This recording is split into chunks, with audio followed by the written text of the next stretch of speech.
National Secretary Michael Caine says negotiations have been dragging on for too long. These workers have been stuck in negotiations for a year and still they don't have assurances about decent terms and conditions.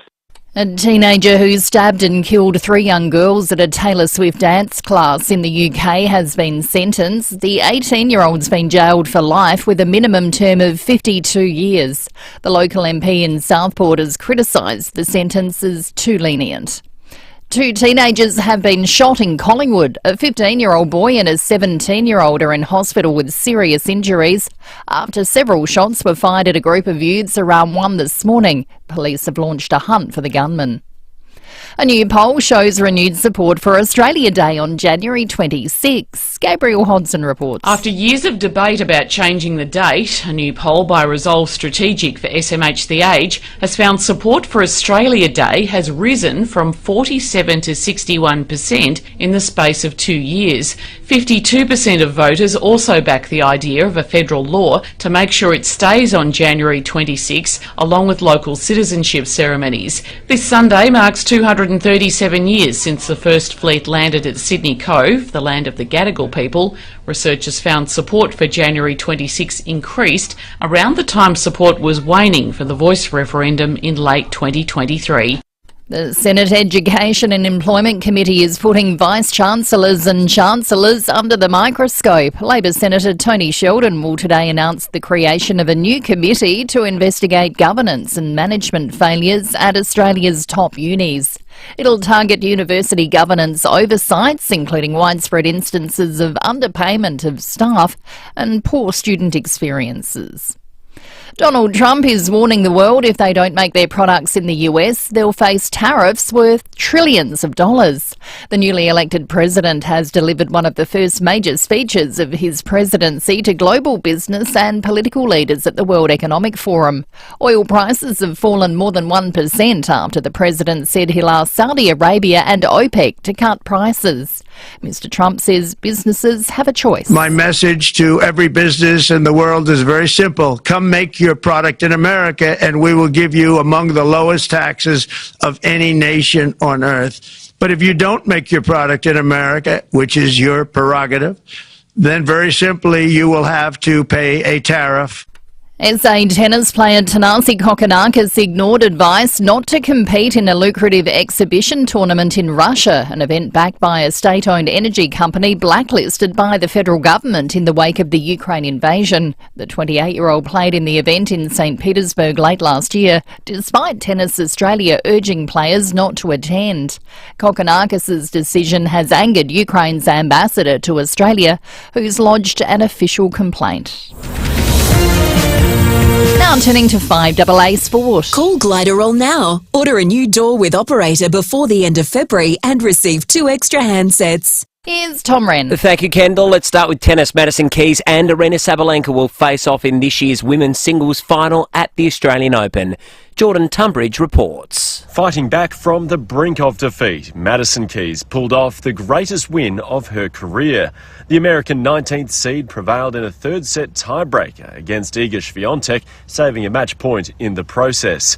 After conceding the first set, Keys took on Swiatek's serve, returning with vigour and forcing her to defend deep ground strokes, a tactic which worked as she took the second and third sets to reach the final of a slam for the first time since 2017. In the other semi-final, Aryna Sabalenka overcame a slow start to dominate Paula Badosa in straight sets. She produced 32 winners to Badosa's 11 and is now just 1 win away from achieving the rare feat of 3 titles in a row. Yeah, amazing effort. Well, Australia has won the Women's Ashes after defeating England by 6 runs in the second T20 clash in Canberra. Meantime, the Big Bash finals continue for the men tonight, with the Sydney Sixers hosting their fierce rivals, the Sydney Thunder. The winner of that match will take on the Hobart Hurricanes in the grand final. Well, for the second time this NBL season, the last-placed Cairns Taipans have upset the ladder-leading Illawarra Hawks 100-94.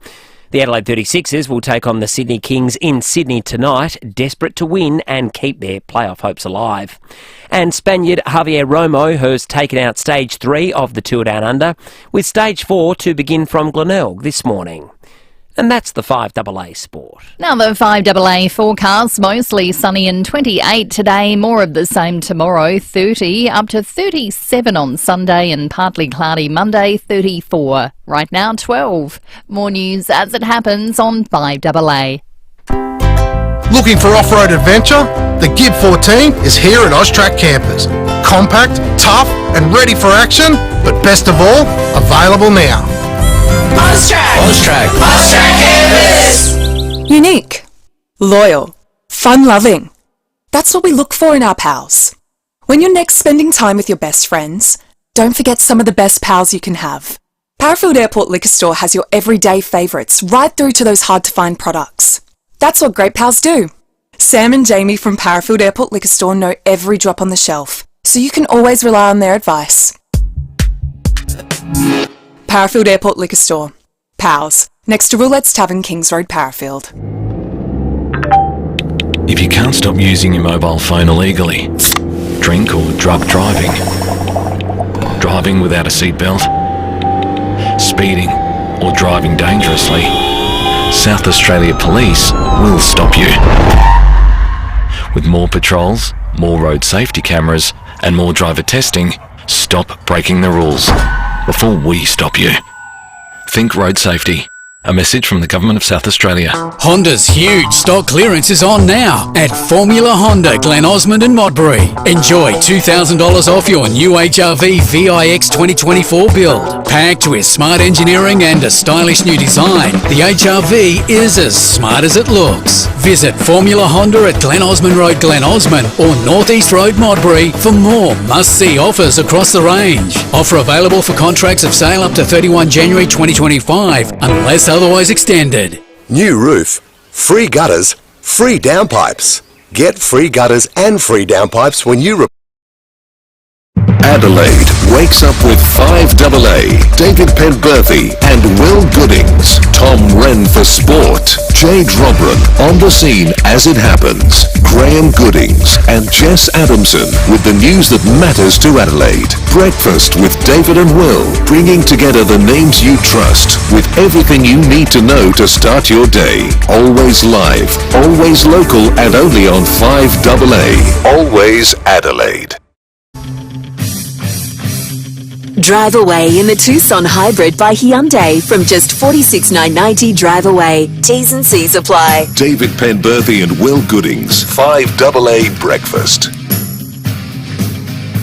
8 minutes after 6, good morning to you. Welcome to Friday on 5AA Breakfast. Wherever you are, whatever you are doing, jump on the Foodland Supermarkets Facebook and YouTube live stream. Look at that sunrise at the moment. That looks like that's a hashtag no filter, but it looks like a filter's been applied. That is quite incredible this morning, what we're seeing. Dark city, bright, beautiful sun in the background, and then just a blue sky with the sign of things to come weather-wise. Big morning ahead. The federal opposition leader, Peter Dutton, will join us for our first chat of 2025. He's coming up after 7 o'clock. We're going to talk about some of the things that are going on around Adelaide for Australia Day just before that. Then a little bit later in the morning, flashing back in time with Michael Smith. Timmy G's going to join us ahead of a big weekend in sport. A really big breaking at 8 this morning. Important figure we're going to be talking to with a big announcement. And then after 8:30, for the very first time this year, we'll be wrapping the week with Feedback Friday. David Penberthy, good morning to you. Good morning, listeners. Good morning, Will. Always like the first week back of the year where you get to do all your favourite things, catch up with all your favourite regulars. Had Matt Abraham in yesterday, Sean Fuster the day before, Stacey the start of the week. We'll have Phil Curry back from leave the week after next. But Feedback Friday. It's probably one of our newer segments, but it's become a beloved one, and the prizes are always good. Sam Tat's fish trays, all sorts of goodies, all sorts of good stuff. Well, who knows what it'll be this year? Well, that's just it. You never know. It'll be something good though, like it always is with Meat Tray Friday, which returns. Oh yes.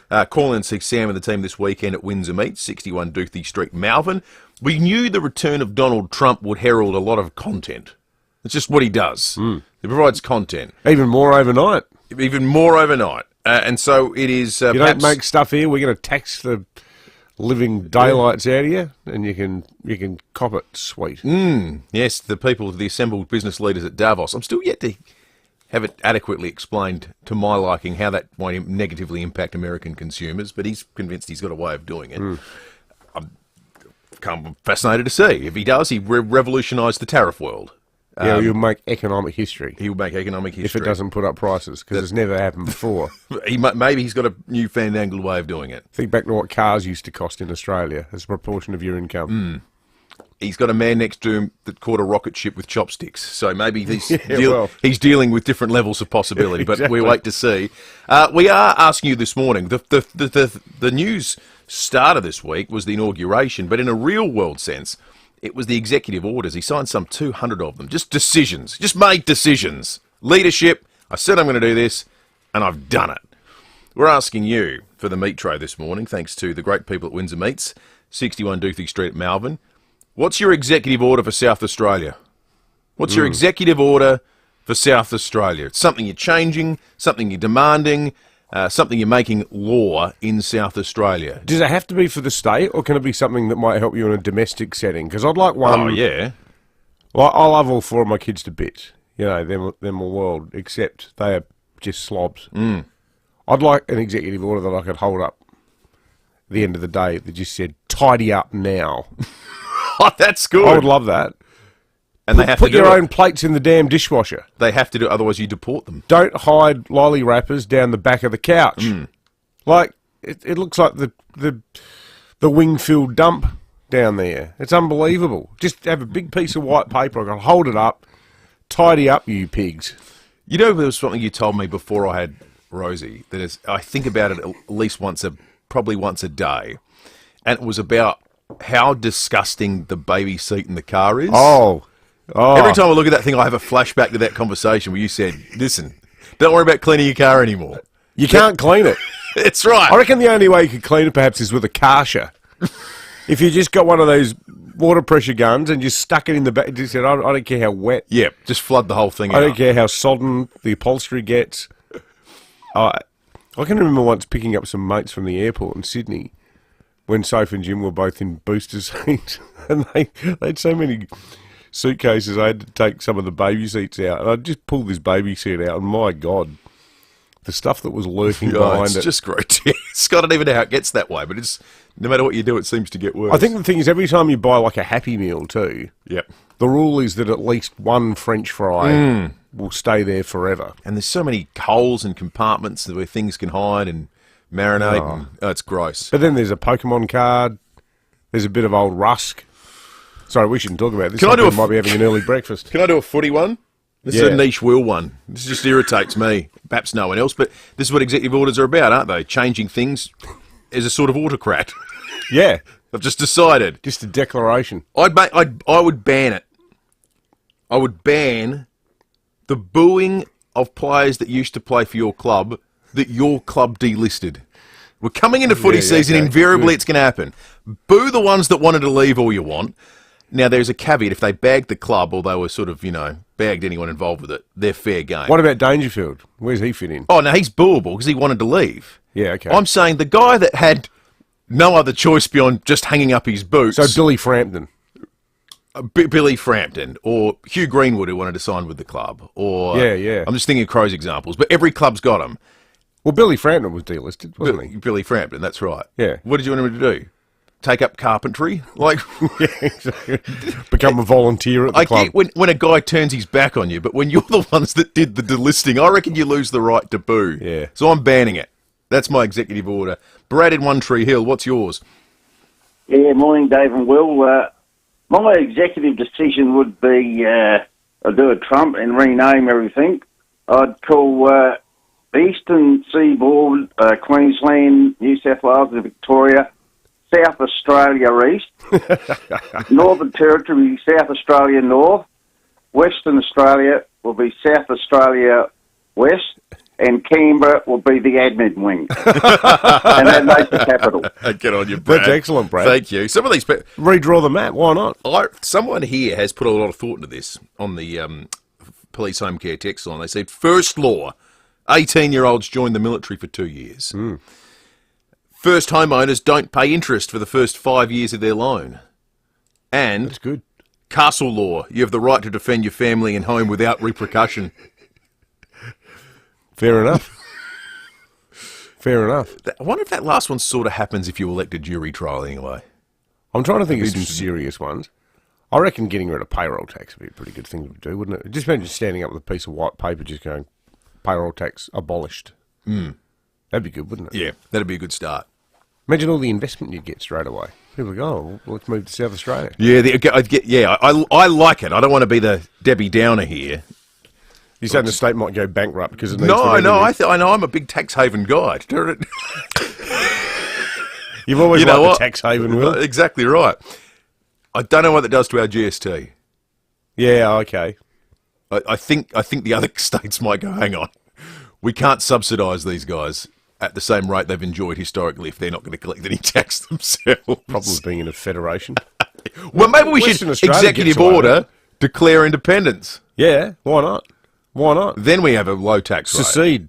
Pinch all the businesses. The People's Republic of South Australia. I like it in principle. 8223 You can text us on the Police Home Care text line, or if you are watching along on the Foodland Supermarkets Facebook and YouTube live stream, maybe you want to see that wonderful sunrise when we flash it up again, you can leave us your thoughts there. We're going to get to more of your Meat Tray Friday entries very shortly, but first a break and news headlines. Ever driven a better car than yours? Now you can. The Tucson Hybrid by Hyundai from $46,990 drive away. Visit your participating Hyundai dealer today. T's and C's at hyundai.com.au. Adelaide's local, trusted and truly connected talkback radio station. 5AA. Always Adelaide. $20,000. Now's your last chance to win it. Edwardstown Mazda's incredible 2024 plate clearance sale is in its final stages with huge factory bonuses and massive discounts. Plus at Edwardstown Mazda and only Edwardstown Mazda, every purchase sends you straight into the draw to win $20,000. Yep, that's $20,000. Why would you go anywhere else? It's gotta be Edwardstown Mazda, the #1 destination for Mazda in SA. T's and C's apply. T24/1786. Dockside Festival returns this Feb at the historic Hearts Mill in Port Adelaide. Over 2 vibrant days, this free family event celebrates the Port River with water sports and live music on the wharf. Dive into interactive workshops, the best street food, plus creative installations showcasing the area's thriving art scene with exhibits, performances and local makers. Mark it on the calendar. Dockside Festival 8th and 9th of Feb. Celebrate the port, the river and its people. docksidefestival.com.au. Now more than ever, you need an agent who's not just out for a quick sale. You need someone who can stand their ground to ensure you're maximising your home's potential. And there's a good reason Toop & Toop is defying market trends and continuing to deliver premium outcomes for clients. With a history spanning almost 4 decades, 40 years, and a team of unrivalled experience, Toop & Toop know what it takes to maximise results for your property in any selling conditions. So if you're thinking of selling, now is the perfect time. Toop & Toop, Adelaide's trusted real estate advisors. Visit toop.com.au or call 8274-8588 for more details. And don't forget, you can hear from Bronte and the Toop & Toop team on Real Estate Radio with Stacey Lee. That's every Wednesday at 2 p.m. right here on 5AA. Are you or someone you know living with epilepsy? 1 in 25 Australians will develop epilepsy at some stage in their lives. The Epilepsy Centre in Adelaide is dedicated to raising awareness in the community to reduce the stigma and create a more welcoming and inclusive society. We do this by providing epilepsy awareness and seizure first aid to people living with epilepsy, their families and friends. Thanks to state government funding, we can offer this education at no cost. For more information, go to epilepsycentre.org.au. Get the outdoor living that you want at Garden Grove. Entertaining in the garden? Come and explore the range of new and beautiful outdoor furniture, water features, garden pots and giftware. It's everything you want. Garden Grove, Golden Grove Road, Golden Grove. Garden Grove, that's the garden. Garden Grove, that's the garden. Garden Grove, the garden that Phone 8251 1111 for delivery to all areas. Open 7 days. 5AA Breakfast is streaming live right now. To watch, simply head to 5AA on Facebook or YouTube.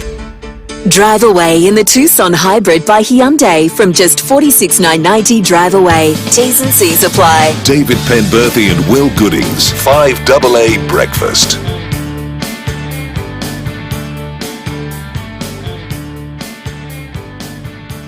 20 minutes after 6, let's jump into the news headlines on this Friday, the 24th of January. Unions are warning of potential flight delays when ground staff walk off the job this morning.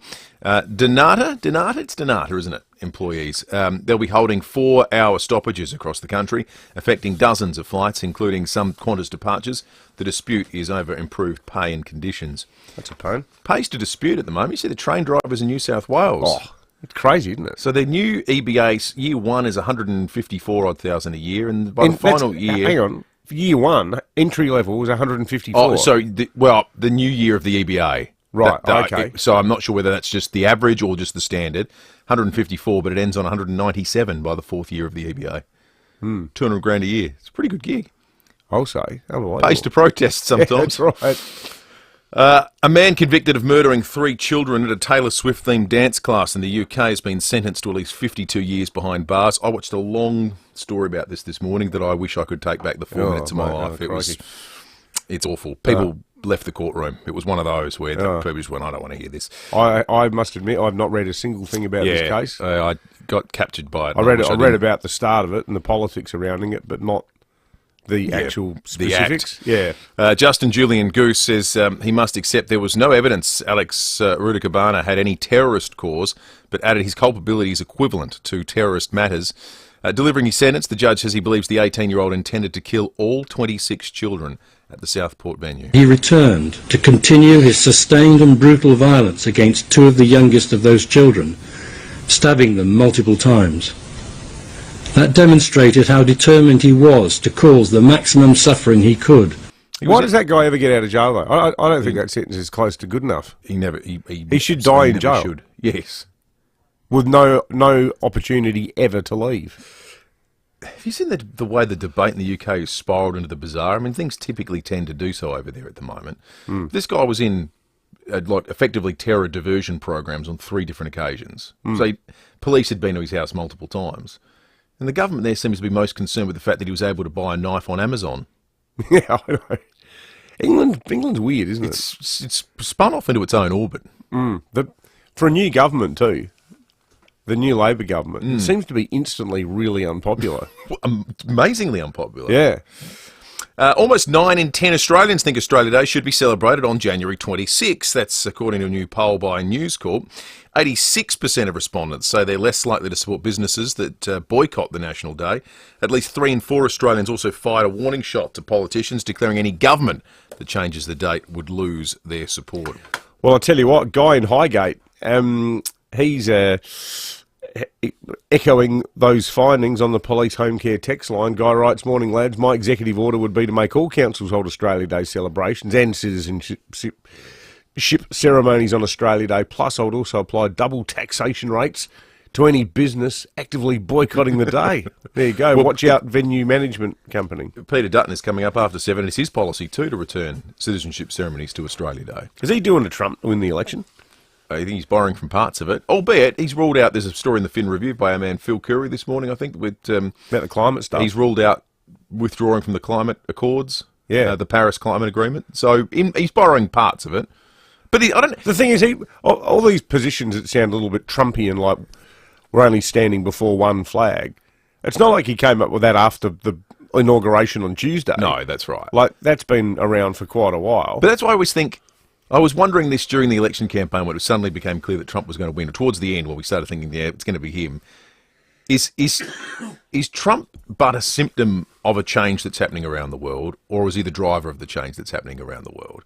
Because I think he's both. Yeah, right. Yeah, that's probably the case. He can be both, can't he? Yeah, because if we're seeing, it's not just, Dutton's borrowing from Trump. Well, you look in Germany, you look in a whole bunch of countries across Europe and the world. There has been a sort of this reaction to a lot of the excesses of progressive politics in the last 12 months. And a lot of it's been cost of living driven. We appreciate that as well. But yeah, I think he's both the symptom and the cause of it. So it's a bit Trump, but it's a bit Peter Dutton doing, guess what's won around the world the last 12 months. Yeah, exactly. Shall we have a look at the weather for today and the weekend? I'll be sure to call it Australia Day for Sunday too. 11.9 degrees outside, heading for a top of 28 today, 30 on Saturday, and back up to 37 on Sunday for Australia Day.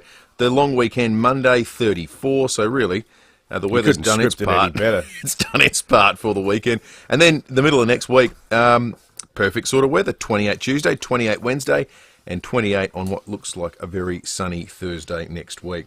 Tom Wren has just wandered into the 5AA Breakfast studio as we turn our attention to sport. Call Gliderol now. Order a new door with operator before the end of February and receive 2 extra handsets. Morning to you, Rennie. Morning, Will. Morning, David.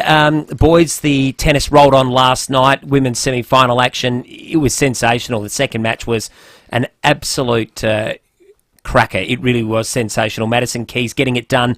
10 points to 8 in the deciding tiebreaker against Iga Swiatek, the Polish player. Let's have a listen to how that match concluded.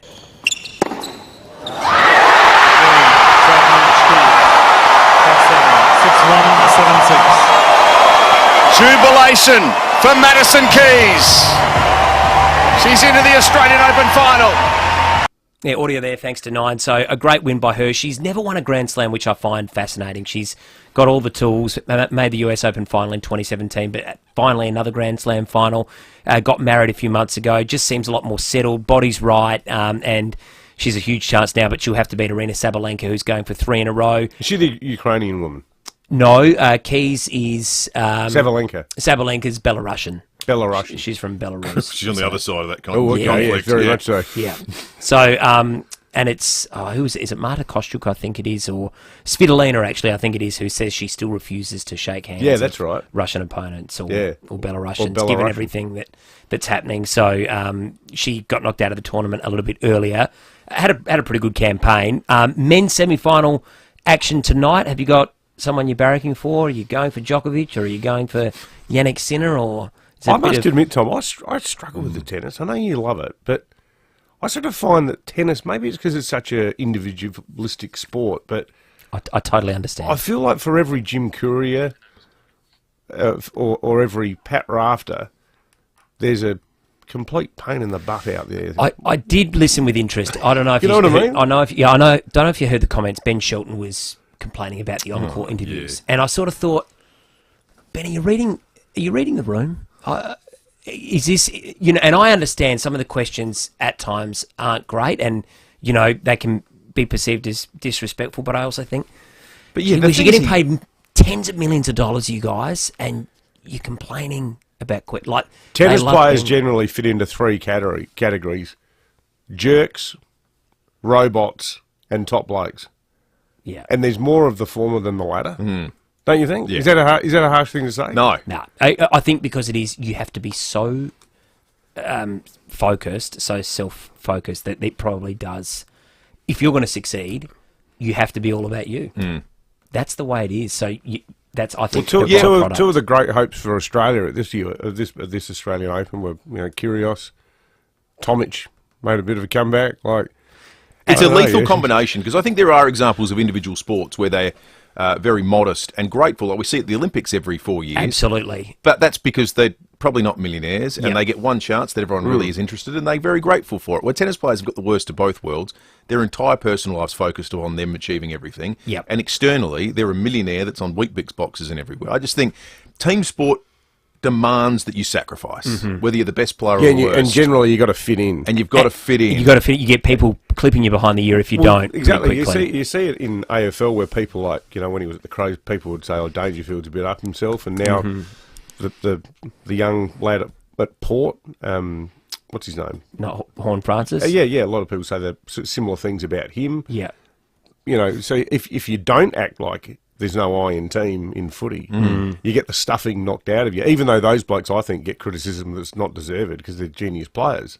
Yeah. But in tennis, it's all about you, isn't it? And that's why I think we were so lucky when we had Rafael Nadal and Roger Federer, because Totally they were probably right. outliers. Yeah, they were.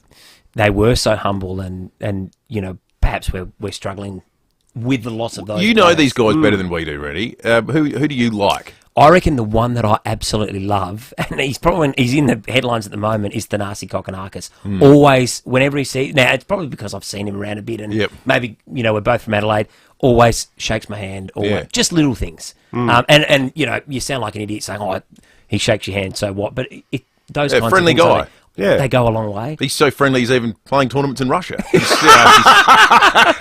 It's no judgment. Oops and daisy. But he's just a good bloke. Yes, no, I get it. I can see that he's not effective. So he's another one that is just a top human being. So there are lots of them, but you're right. There are a lot of self-absorbed in that sport, I think. That's interesting, mate. Huge night tonight. Adelaide 36ers, pretty much season on the line. Sydney Kings, so fingers crossed they can get it done. Go on, you're ready. Thanks, boys. Thanks, Tom.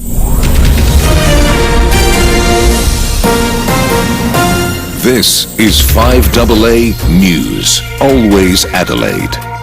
Mostly sunny and 28. With the 6:30 news, I'm Kendall Brettig. Make RAA-approved windscreen repairer Complete Windscreens your insurer repairer of choice. Visit completewindscreens.com.au.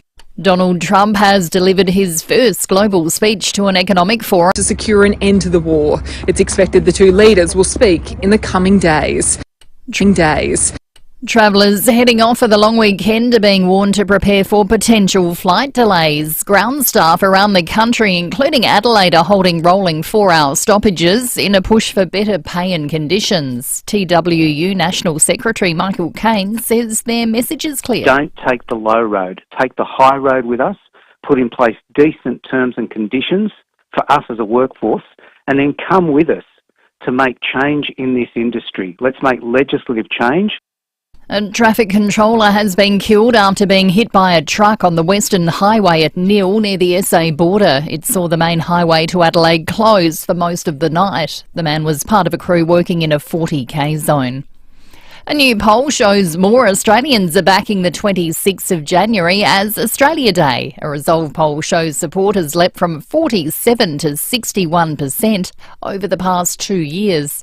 Only 39% of people believe events shouldn't be held on that date.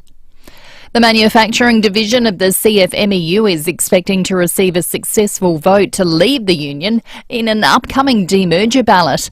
In a statement from the division, they say the overwhelming majority of their members want nothing to do with the toxic culture of the construction division.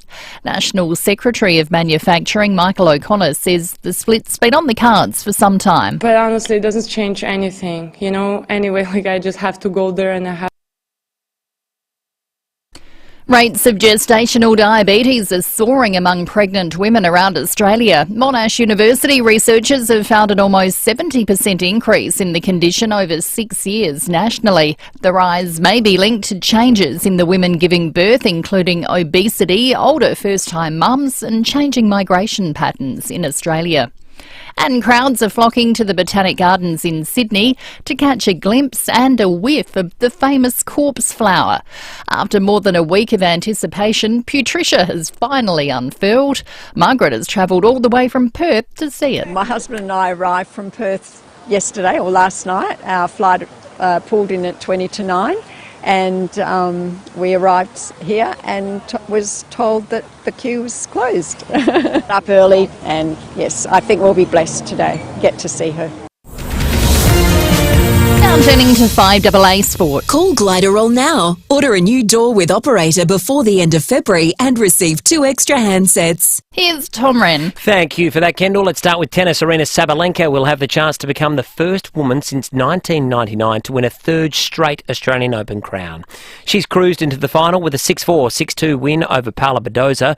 The 26-year-old now just one win away from a third Oz Open in a row. That's crazy that I was able to put myself in the situation where I have chance to put my name next to the legends. I couldn't even dream about that, so it's going to mean a lot for me. Yeah, fantastic effort. She'll play against American Madison Keys, who saved a match point to beat Iga Swiatek in a third-set tiebreaker.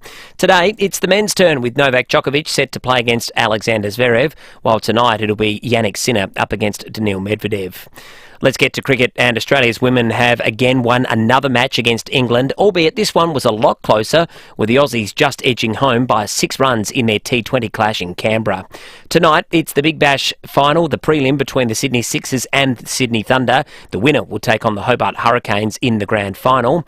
And Ange Postecoglou's Tottenham have had a 3-2 win in the Europa League. That was against Hoffenheim, easing some of the pressure on Postecoglou. And that's the 5AA Sport. Now the 5AA forecast, mostly sunny and 28 today, more of the same tomorrow, 30 up to 37 on Sunday and partly cloudy Monday, 34. At the moment, 12. More news as it happens on 5AA.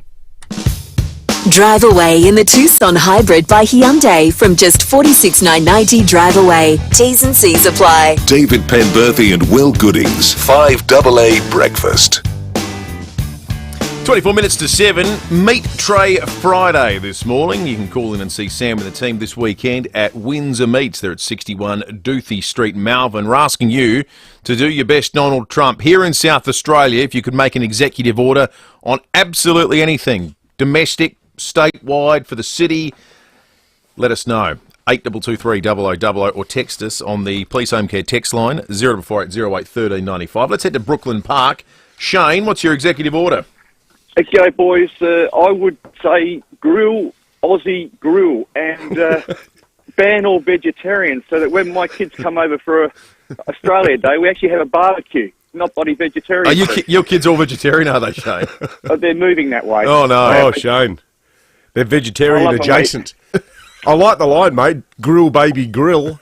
Grill Aussie grill. Grill Aussie grill. That's fantastic. Well, good luck to you, Shane. A lot of pressure on the cooking to try and keep them on the right side of justice. Ian in Morphett Vale, good morning. Good morning.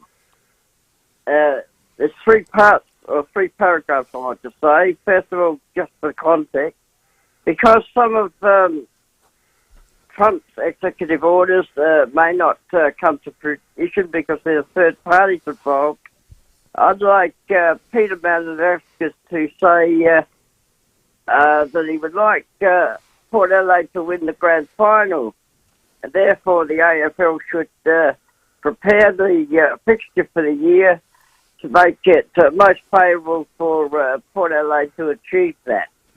Okay. Don't mind that, Ian. It's a good one, mate. Thank you. Let's go to a man who would have, I'm sure, appreciated that executive order. Dave from Alberton. Dave, good morning to you. Yeah, good morning, guys. Welcome back. I'm willing to sign that one. I've actually got two. First of all, I've got a pardon. I want to pardon any man who's ever been accused of not listening. Is it a preemptive pardon as well? Yes, because then my executive order will be to make it illegal to start a sentence with, "Are you listening to me?" Thank you, Dave. Let's go to Seaton. Tony, good morning. Good morning. This is South Road. You've got to finish it off. Just that's crazy there now. That might, you know what, Tony? That might be the best one we get. Yeah. I think you might. Just finish it. Do you know what? Just finish South Road. Please, somebody. If you can build a wall from Tijuana to Corpus Christi, surely we can finish Castle Plaza. Yeah. That's actually brilliant, Tony. Let's go to Hampstead Gardens. Marge, good morning. Oh, hi. Look, I wish the bloody government would get a move on with these hip replacements for the oldies. Yeah, that's a good one. Yeah, excellent, Marge. What do we want? I'm sick of walking on one leg. Yeah, how long have you been waiting, Marge? 52 months. Oh, my God, that's a very long time. And they're telling me I'm waiting another year. Oh, crikey. How are you getting around? Well, on one bloody leg. Yeah, you poor thing. Hey, at the very least, can we send you a 5AA breakfast mug? Oh, thank you. We'll do that. I mean, it's not a hip replacement, but it's something. Has it got a hip replacement in it? Oh, look, we'd love to help on that front, Marge, but no, I think you'd better wait for a proper medical professional. Great call, Marge. Thank you. Poor old Marge. Oh, yeah. 8223 0000. Executive orders, folks. Keep them coming in. We'll take them right through to 9 o'clock and you can win yourself that fabulous meat tray. Timely one here from Peter on the text line. I would order Qantas to fly direct from Adelaide to London, Singapore, Bali and Dallas. Yes. Well, I do enjoy a lot of tax. Presumably South Australians at various points have contributed through their tax to underwriting Qantas through difficult times. What, like during COVID, you mean? Yeah. Yeah, I reckon there would have been a bit of SA money that went into that. Yeah, well, I mean, we contribute to Qantas's overall economic performance by domestic travel. Mm. You know, we pay through the nose to go to footy matches and concerts in Melbourne and stuff like that. So we already make a big contribution to Qantas as a state. You'd think, I mean, there's only 6 states in the Federation. It's not that hard to service them all, surely. The Premier achieved something in the online world that I thought near impossible. He made comments yesterday about Australia Day that seemed to receive plaudits on both sides of the fence. Have a bit of a listen to... this is he put up the unedited version as well, which I think was more interesting. Yeah, that was good. Because they did that on Twitter. TV news, it being what it is, you've only got... 30 seconds. That's right, to tell a story, and so you get 5 seconds to get a grab from someone. So here it is, these full extended thoughts. This weekend is the Australia Day long weekend. Australia Day is on the 26th of January. That's the law of the land. And, I think...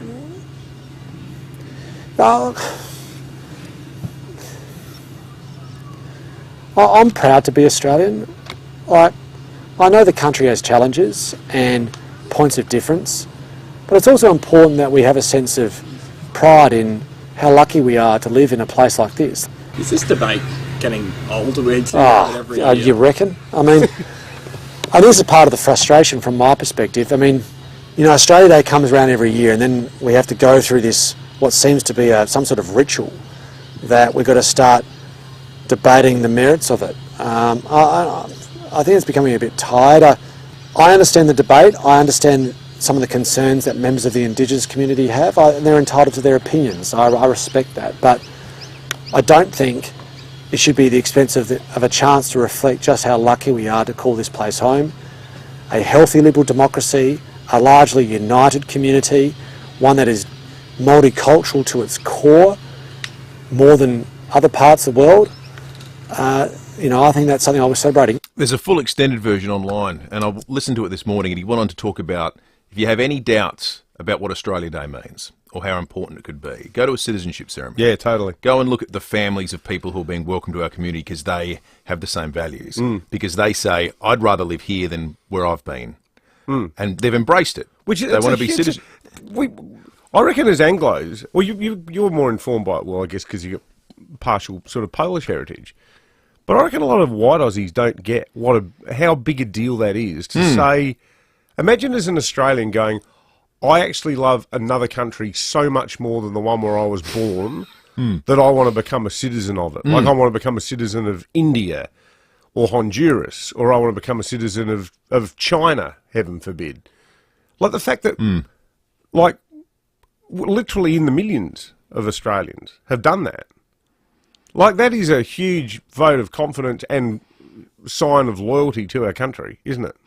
They don't see it as the basket case that it's seemingly a lot of Australians do. That is one thing, like those ceremonies, this is why it's so important that they are held on Australia Day, on January the 26th. Because I used to go to a few of them with Kate, and Kate used to say the same thing, because the pollies go, the local members go, they always work on Australia Day. It's not a day off for politicians, because they have to go and attend these citizenship ceremonies. And Kate used to say, I can remember going to one with her in the Norwood Town Hall, and Vicky Chapman was also there as the local member. She used to do this thing, Vicky Chapman, where she'd always give the new people a recipe. Yes. A different Australian recipe. She'd talk about Vegemite. I heard about this. It was a good little speech. And we're at the Norwood Town Hall, and there were, I reckon most of the people there were Indian originally, but they were just beaming. And it was really interesting being there. And if they can... If they can get on board and go, how good is this? I reckon the rest of us should too. Yeah, exactly right. John in Colonel Light Gardens has called in. Morning to you, John. Yeah, fellas, my key question about the Australia Day debate is, has there been a survey of Aboriginal people? And if so, what would be the result? We presume that they would favour the date being changed. Therefore, the question is, do we take any notice of their view? Okay, they're 4% of the population, 1 million people. They've been here 40,000 years. We've been here 25 years. My view would be change the date, solve the problem, celebrate Australia Day on a different day, and the debate wouldn't come up every year. Yeah, I reckon that's a really thoughtful point, John. Because I actually think if we had our time over, because I reckon I think I would guess that most Aboriginal people, and Aboriginal people listening would love to hear from you about this, I think most Aboriginal people would go, couldn't you have picked a different date? Because it's hardly the best date in their history. Yeah, it wasn't chosen as a celebration of what that day represented. I think it was an ignorant decision based on, well, when would you have it? Probably when we first got here. Yeah. Right? I don't think it was done with malice. I've never met an Australian who says, you know what we need to celebrate? Oh, how good was convict settlement? Like, no one... Yeah. That's not the central point. No one cares about it. I just think it was an absence of anything else that made sense. We had a few texts that have said, if, and this is opening another can of worms, if there is some inevitability to the Republican question, that would seem a logical point at which this could be revisited in a way that everyone would accept it. I think the problem now, though, and this is why I reckon in the light of that poll that News Corp's got this morning too, showing 90% support, the thing that, and this is part of my thinking, despite what I just said, questioning the validity of what is regarded by Indigenous people as a day of conquest and trying to turn a day of conquest into a day of celebration. The problem now, though, is that a lot of the people who are trying to change it or airbrush it out of existence as per the Hong Kong-owned Australian Venue Management Co., it seems to be done from a starting point of generalised self-loathing that goes beyond any issue around the date. And that's the part of it that makes people like me, who are probably more moderate on the date. I'm not wedded to the date. I've never loved the date, to be frank. But I sort of think, and this is where Mally's comments were so good. I think I don't want to feel like I'm being lectured or harangued or shamed into changing my behaviour, because I don't actually feel like overall, with a few genuine atrocities aside from our history, I just don't think overall we deserve to be treated like a bad country or like bad people. You know what I mean? Yeah. Yep. You've always said, well, can we actually at least say this country is worth celebrating somehow? That's right. And I think, to your point, that is curiously absent from a lot of the people who want to change the day. It's almost like a begrudging, if it was August the 3rd... If you bogans want a day, I guess you should have one. Yeah, and if it was August the 3rd or February the 22nd or May 1, they'd still be whinging about it. That's right. Yep. It would be the Lydia Thorpe Brigade and the PC hand-wringers in corporate Australia going, well, there's really nothing to celebrate. Full stop. I tell you what, performative corporate culture in this country has done more to damage progressive causes than just about anything else. Oh, yeah. They've done a great job of, if you care about this stuff, stuffing it up royally. Oh, yeah, absolutely. If I was an Indigenous bloke trying to, improve social conditions, economic conditions for my people, and I saw Alan Joyce arriving with a plane covered with dots, I'd say, thanks, Alan, but we'll be right on our own from here. Let's check traffic. Selling your commercial property for top dollar is made easy with the team at RWC Adelaide. Visit rwcadelaide.com. Yeah, guys, no major issues out there at the moment. There is a concrete spill to watch out for in Paraka. It's on Main North Road near Montague Road. Got urgent works on Flinders Park, Grange Road near Douglas Street affecting Citybound. And, of course, the tour down under continues today. This time round, road closures in place around parts of Glenelg, including Jetty Road, till about 2:30 as it makes its way to Victor Harbour. Plus, of course, the daily road closures around Victoria Square for the TDU Village. Hundreds more products are on sale at Fantastic Furniture, like up to $200 off selected recliners and up to 20% off the Escape mattress range. Find your Fantastic today. Adelaide's most accurate traffic on 5AA. A new garage door to your home can improve the street appeal and value of your most prized possession. Call Gliderol now and order a new door and operator before the end of February and receive 2 extra handsets. Plus, we'll take down and remove your existing door at no charge. Call Gliderol now for a free measure and quote on 1300 799 144. Some T's and C's apply. Retail customers only. Call Gliderol today or visit gliderol.com.au. Get saving now with City Discount Tyres. We're offering great deals on the world's top brands in tyres, wheels, suspension and parts. Suitable for 4-wheel drives, SUVs and passenger cars, including Falcon, Michelin, Pirelli, Kumho, Hankook and many more. Finance options available. Search citydiscounttires.com.au and locate your nearest dealer today. City Discount Tyres. We're driven by value.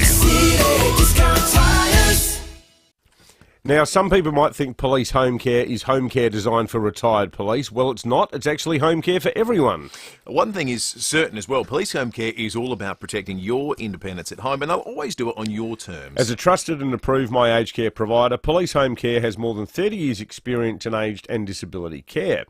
And because they know that everyone's got different needs and different priorities, their home caregiving services can be adjusted to what works best for you. And that can be anything from helping you prep meals to general housework, gardening, a trip to the shops or doctor's appointments.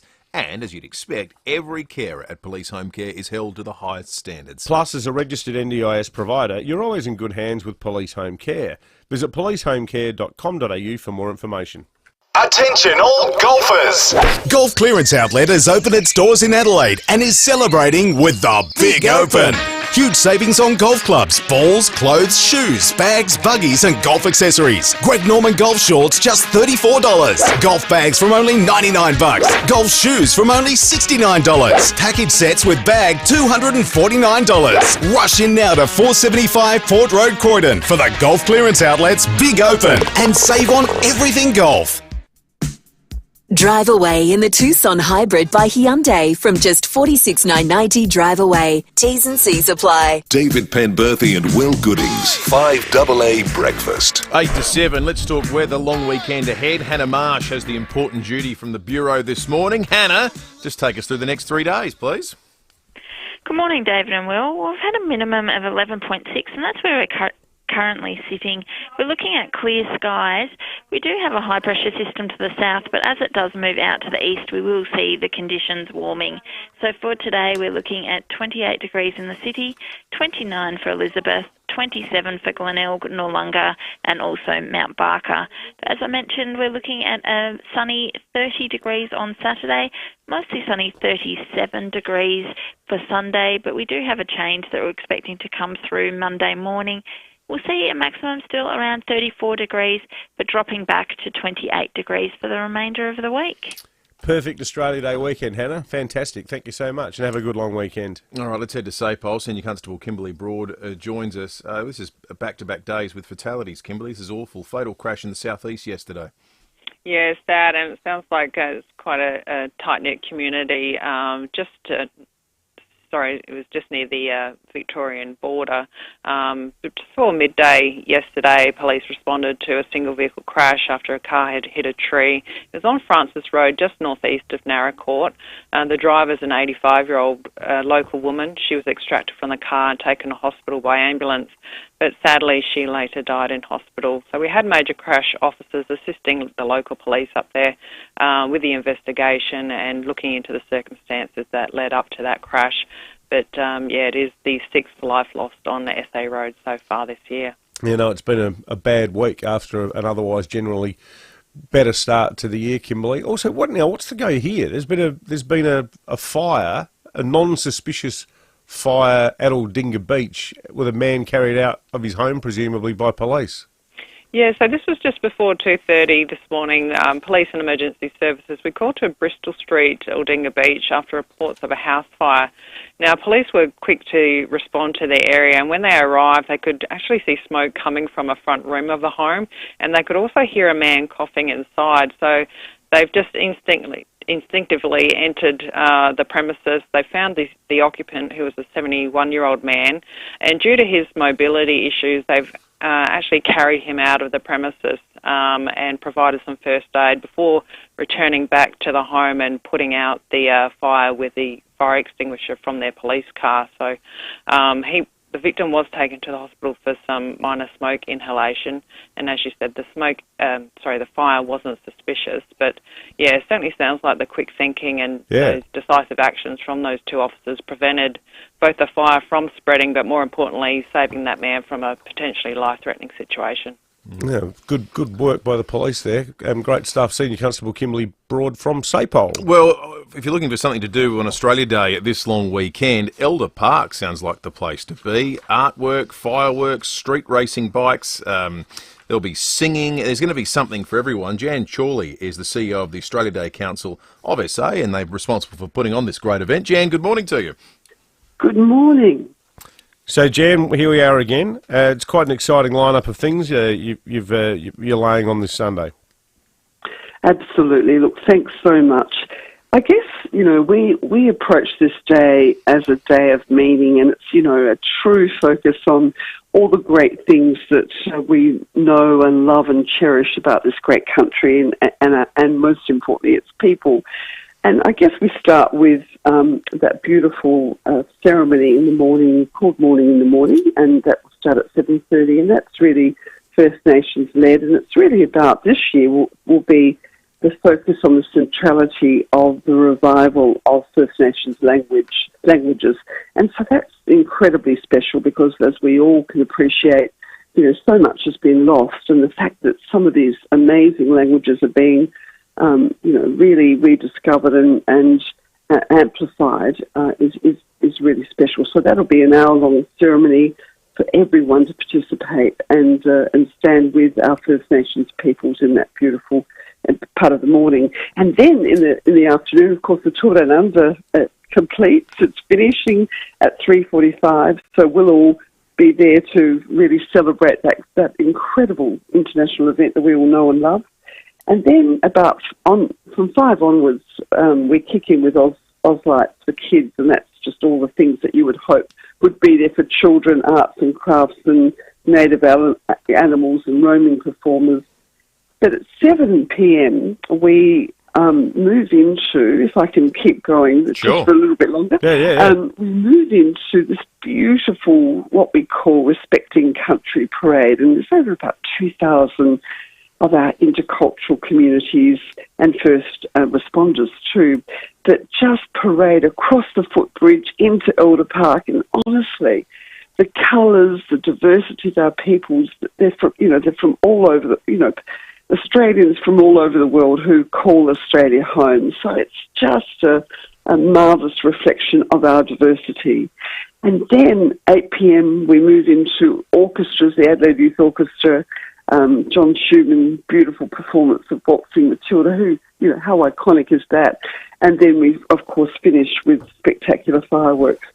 But I guess the other elements that we're unfolding this year is that the lantern, we've created this beautiful lantern, which is actually the work of Peter Drew, the wonderful artist who's done all those great Aussie posters. So the rotunda becomes this, beautiful lantern filled with the images of Australians who called Australia home from the big years, in the 1920s through to the present day. So it's a magnificent. It's magnificent to watch that, and there's that statement, I'm Aussie too. So, there's something in this day for everyone. Just looking at it on the Foodland Supermarkets Facebook and YouTube live stream. Now, Jan, a lovely celebration of the country. Thank you. Jan Chorley, the CEO of the Australia Day Council here in South Australia, with their Oz Lights on the River display this Sunday. I like the one from Quentin on the text line saying his executive order would be that any AFL footballer who appears on the 5AA Breakfast Show this year and in years hereafter is not allowed to leave their club. They're ineligible to be traded. Yeah, can't Wouldn't be that traded. be good? Just can't be traded. We wouldn't get any on. Yeah, that's true. 5AA News is coming up. Peter Dutton, the leader of the Federal Liberal Party, next. When you've been around for over a century, you know a thing or two. And South Australian Business Chamber and Ray White have almost 300 years between them. So when an alliance is formed between South Australian Business Chamber and Ray White Business Sales SA, all that experience flows to you. This ensures you're in top shape, whether you're buying, selling, or somewhere in between. Touch base with the experts. Search Ray White Business Sales SA. Proudly partnered with South Australian Business Chamber. $20,000. Now's your last chance to win it. Edwardstown Mazda's incredible 2024 plate clearance sale is in its final stages with huge factory bonuses and massive discounts. Plus at Edwardstown Mazda and only Edwardstown Mazda, every purchase sends you straight into the draw to win $20,000. Yep, that's $20,000. Why would you go anywhere else? It's gotta be Edwardstown Mazda, the #1 destination for Mazda in SA. T's and C's apply. T24/1786. 5AA Breakfast is streaming live right now. To watch, simply head to 5AA on Facebook or YouTube. Local news and information first. This is 5AA News. Always Adelaide. Mostly sunny and 28. With the 7 o'clock news, I'm Kendall Brettig. Chipped windscreen? RAA approved repairer Complete Windscreens repairs it from just $99. Find the big red koala. A teenager who stabbed and killed 3 young girls at a Taylor Swift-themed dance class in the UK has been sentenced. More from UK correspondent Jessica Millwood. Axel Rudakabana has been ordered to serve at least 52 years of his life sentence, with the Prime Minister describing this as one of the most harrowing attacks in Britain's history. 3 young girls were killed and several others injured when the then 17-year-old entered a Taylor Swift dance class and started stabbing. The attack described as premeditated and sadistic. Harrowing victim impact statements were read to the court, the judge saying it was unlikely he will ever walk free. Qantas passengers could face flight disruptions heading away for the Australia Day long weekend. More than 1,000 ground staff around the country are staging walkouts over their fight for better wages and conditions. TWU National Secretary Michael Caine says the action's a last resort. These workers have worked so hard. They're such a valuable part of the aviation community.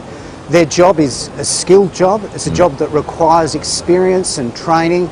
The main highway between Melbourne and Adelaide was closed for most of the night after a truck collided with a roadworks traffic controller. The man died at the scene near Nil. It follows a bad day for the region's roads. An 85-year-old Narracourt woman died after her car hit a tree in the state's southeast. Almost 9 in 10 Australians think Australia Day should be celebrated on January 26. A new Resolve poll found 86% of respondents are less likely to support businesses which boycott the National Day. At least 3 in 4 say any government which changes the date would lose their support. Donald Trump has delivered his first global speech as president of the US. He appeared virtually at the Davos Economic Forum. In his address, he continued to push the threat of high tariffs on countries worldwide. My message to every business in the world is very simple. Come make your product in America and we will give you among the lowest taxes of any nation on earth. But if you don't make your product in America, which is your prerogative, then very simply you will have to pay a tariff. Guy Pearce has been nominated for an Oscar, but other Australian stars have missed out. Pearce was nominated for Best Supporting Actor for his role in the post-World War II epic The Brutalist. Adrian Brody was nominated for Best Actor for the film, which is also considered one of the frontrunners for Best Picture.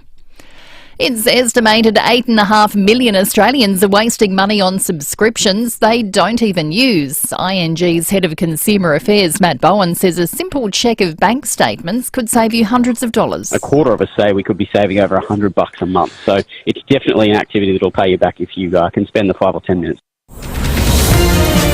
Now turning to 5AA Sport. Call Gliderol now. Order a new door with operator before the end of February and receive 2 extra handsets. Here's Tom Wren. Thank you, Kendall. That sounds like very good advice. I've got about 40 subscriptions. Let's start with tennis.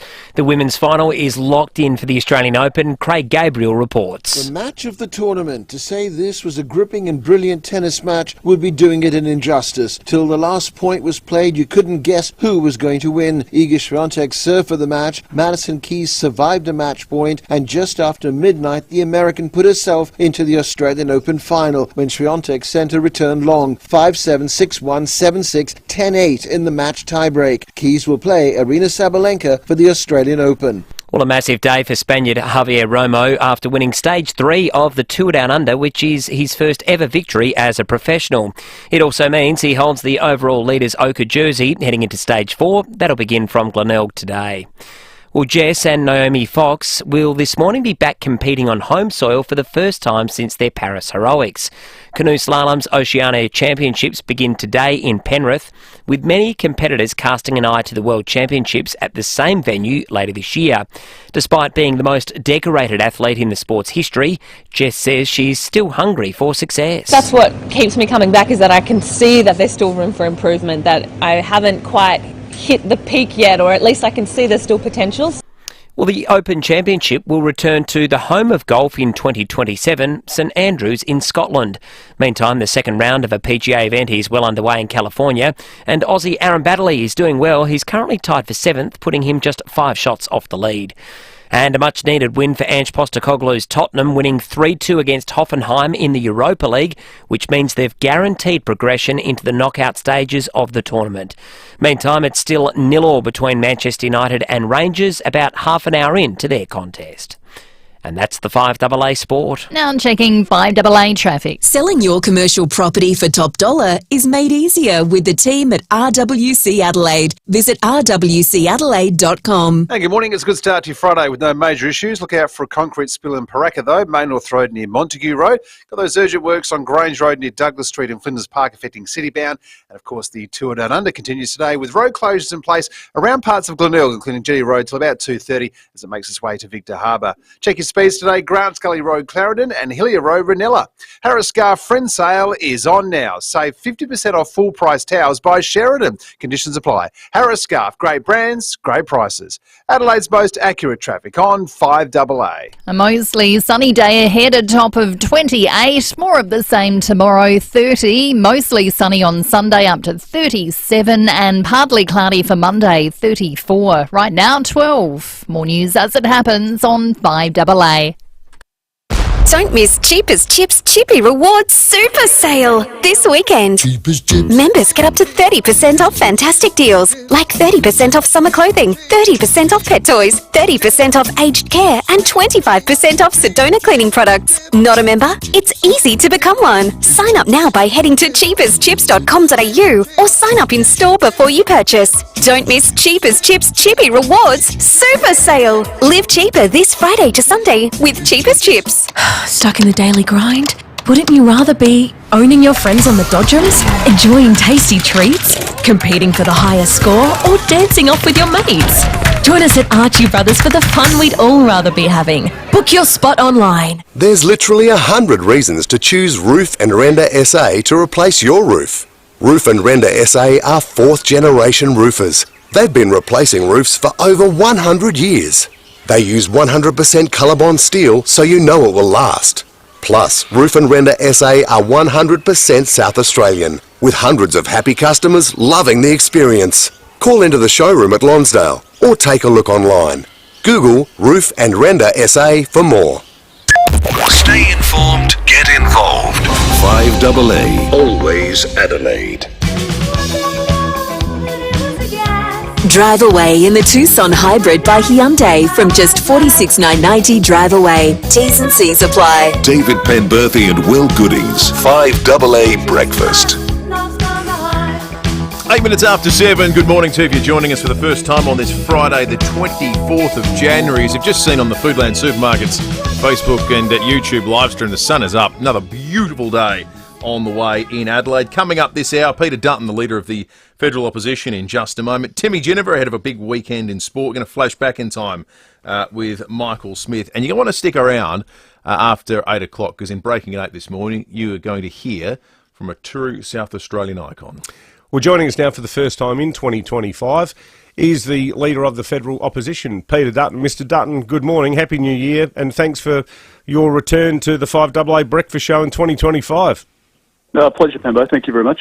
Happy New Year to you and Will and to all the listeners. It seems like a long time ago, actually, since Christmas break, so everyone's back into it. Well, it seems like a long time ago, and they say a week's a long time in politics. Well, a few days has been an extraordinarily long time in politics in the US.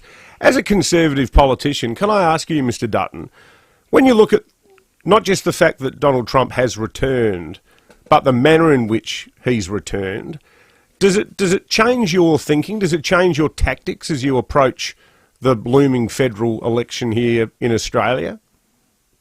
I think what it says is that people ultimately have an instinct to provide for their families. They want a safe environment where they can raise their kids. They want to be able to pay the bills and educate their children and, provide for a better future for their grandchildren. And I think that, those sort of primal instincts are what's come to the fore in the United States. People, they're happy to treat everyone equally, but got sick of the woke agenda and being told they're racist or told that they're, discriminating because, they've looked sideways or whatever it might be. And in the end, they just wanted a strong economy, particularly in the US where they haven't got the welfare system that we do here. And they just want to do a hard day's work and get as much back from the taxman as possible. And they just felt that the government was heading in a different direction to them. And I think that's where the parallel is here in Australia as well. People are really struggling. But on the sort of political correctness front, where you sort of alluded to the woke agenda, has your thinking changed insofar as things like saying, okay, I'm only going to stand in front of the Australian flag, not three flags, or some of your commentary around barring councils from not holding citizenship ceremonies? Does that reflect a conviction on the Conservative side of politics that you can actually now be a lot more emboldened in going after some of these more PC strictures that govern the way we're meant to behave and act and think? To be honest, Pippa, I think the voice was the turning point in our country, and there are lots of similarities between Australia and the United States, but we're a separate country. Obviously, we're a different culture in many ways. But I think the voice said to people, actually, I thought I was the only person thinking that this was ridiculous, but as it turns out, there are 6 or 7 out of 10 in my workplace who think exactly the same as me. And I think that allowed a sort of a dark cloud to be lifted, and they were able to say, well, look, I'm not discriminating against anyone. I'm a good person, but I'm sick of being told that I'm not. And I think that has allowed, last year, the conversation about Australia Day that we had in relation to Woolworths, I think was important, and we've been plugging away for the last couple of years to say, look, we're not going to be united as a country if we've got people living under different flags and in different tribes. We're all equal Australians whenever you came here, whatever the heritage, and we've got a proud Indigenous heritage, but we never talk about our migrant history. We never celebrate the Italians and the Greeks and the Chinese and the Indians and others who have come from the four corners of the earth to make us the greatest country in the world. And I think people just have frankly had a gutful of it, and they do want to celebrate who we are as a country. Don't overlook the blemishes of our history like any country, but we won't be united and we won't be a truly great country if we continue down this pathway that I think the Prime Minister's had us on, which is to divide the country, which is exactly what the Voice attempted to do. Peter Dutton, we obviously a program that listens to the people of South Australia. They inform so much of what we have to say. And there's been a couple of things over the Trump agenda that it's quite clear that a large number of our listeners would like to see future Australian governments adopt. I want to ask you about both of those. One of them you've already ruled out in the Fin Review this morning. You've said Australia won't be withdrawing from the Paris Climate Accords like Donald Trump has done with the United States. Why is that a bad idea? Well, a couple of points. Well, as a net exporter, that is a small country of 27 million people, and what, a tenth the size, say of some of the bigger markets, and much smaller than say a China market, obviously. But we produce more than we can consume, and we operate in that global environment. Now, I think the settings around this debate are changing quickly, and I think they're changing obviously in the United States, and I think there'll be a contagion effect around the world. That people are having a sensible conversation again about energy. If you look at the story in FIVEAA, we're paying 3 times the cost for electricity in this country compared to, say, Tennessee or Ontario, who have nuclear power. And we're pretending, or we have pretended for the last few years, that a battery that can last 4 hours can somehow keep the lights on in the emergency department at the Royal Adelaide Hospital. It just doesn't add up, and China is setting up 2 coal-fired power stations a week. So we abide by the rules and we live up to the international agreements that we've signed up to. But I think there is an air of reality. There's also, well, I think a big debate in the energy space around the disparity between people who live in regional areas and people who live in the cities in terms of the way that they're treated. Living closer to the city, if you're in an outer metropolitan area, you don't want wind turbines or big cables running across your backyard, whereas in regional areas, there's an expectation that people will have, on the Prime Minister's plan, 28,000 kilometres of new poles and wires. And so I do think the debate is maturing and changing, and need to do our thing globally, but we also need to not destroy our economy and jobs and and price ourselves out of industry in the interim. Speaking of the economy, the other measure that was proved particularly popular among our listeners was the concept of a more aggressive and robust department like a Department of Government Efficiency to cut waste and spending in Australia. Is there any argument for something like that? I think there's a very strong argument for it. And if you go back to the Howard government when they got elected after the Hawke and Keating years, there's a hell of a mess to clean up, as there was after the Whitlam years for the Fraser government. And when Anthony Albanese leaves office, we will have a huge mess to clean up. Now, I hope that he can leave office this year, because if they get back in, they can only do it with the Greens, and that will be a disaster for not just the South Australian economy, but for the national economy. And when you look at Victoria at the moment, the Labor Party's almost bankrupted that state. In Queensland, they've racked up hundreds of billions of dollars worth of debt. It's a real problem. Labor at a federal level can't manage money, and you can't keep employing public servants because it pleases the unions and pretend that there's no cost to it. This government has put on 36,000 new public servants in Canberra, and I'd just say to your listeners, is your life any better off over the last 2.5 years because of 36,000 more public servants being employed in Canberra? But it comes at a cost of $6 billion a year and growing exponentially. So I think of what we could do with $6 billion a year in terms of infrastructure, of roads, of hospital and health upgrades, more services in the community. And you have to make decisions. And in the end, the federal budget, whilst the numbers are much bigger, it's just very similar to your small business budget or to your household budget. You can't spend more than what you earn. And so I do think we should be driving efficiency. Sorry to jump in. Talking, though, Peter Dutton, in that context, and saying that you do broadly embrace the idea of some sort of Doge-style approach, does that mean that if a Dutton government is elected, as per what happened in your home state in Queensland with Campbell Newman, are you running on a platform of saying there's going to be significant or indeed major cuts to public servant jobs in Canberra? We are going to cut public servant jobs in Canberra because I think there's a high priority for that spend. We've got an enormous amount of debt, almost $1 trillion worth of debt in this country. If there's another COVID or there's another avian bird flu or there's a war in Europe or there's a stock market crash, our country will need to deal with that in a sensible way. And we're in a much weaker position if we've got enormous debt and government waste. We should have an efficient public service. People are working harder than ever for every dollar they make, and they want to know that when they're writing the cheque out to the taxman, that somehow it's going to be spent efficiently. And at the moment, I just don't think the government can give that assurance. So I think we reward efficiency, but we're not going to tolerate inefficiency and waste, and I don't think that's controversial.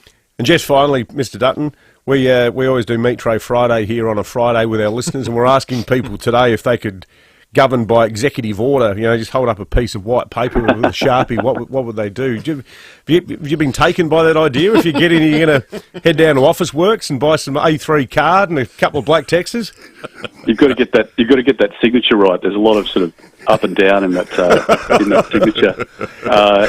Just not how our system works, unfortunately.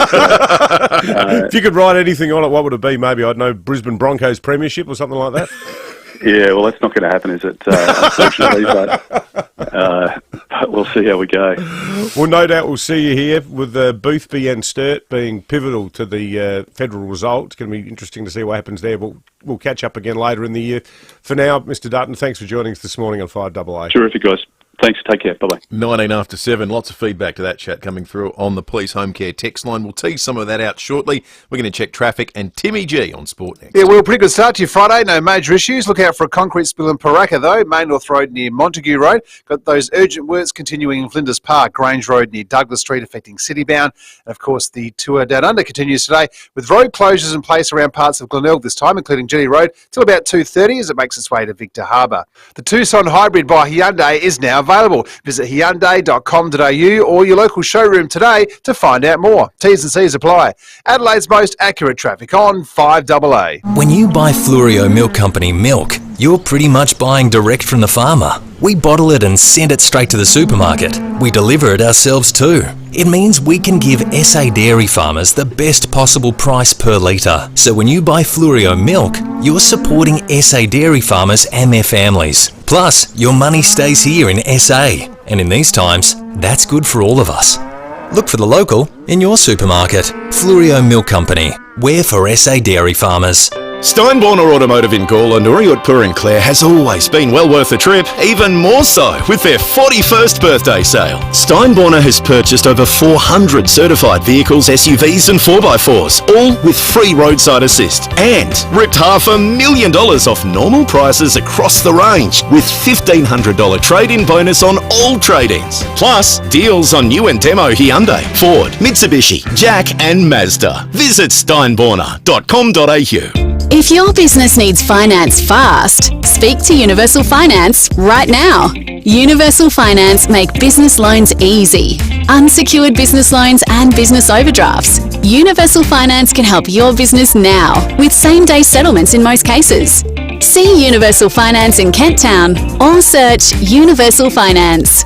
This is general advice only, and you should consider the terms and conditions before determining whether this advice is suitable for your situation. Hi, I'm Bronte Manuel from Toop and Toop. We're finding Adelaide is attracting people not only for its events and festivals, but for the long term, whether they're investing or making the move here. Last year, a significant number of our buyers came from interstate or overseas, making this an ideal time to showcase your home to a wider audience. At Toop and Toop, we have proven strategies to connect your property with the right buyers and ensure no opportunity is missed. Visit toop.com.au. Toop and Toop, Adelaide's trusted real estate advisors. Planning a cruise of any sort can be a little daunting, especially if you're thinking about taking the whole family. There are so many variables to consider, and that's why it's best to speak with Cruising Australia.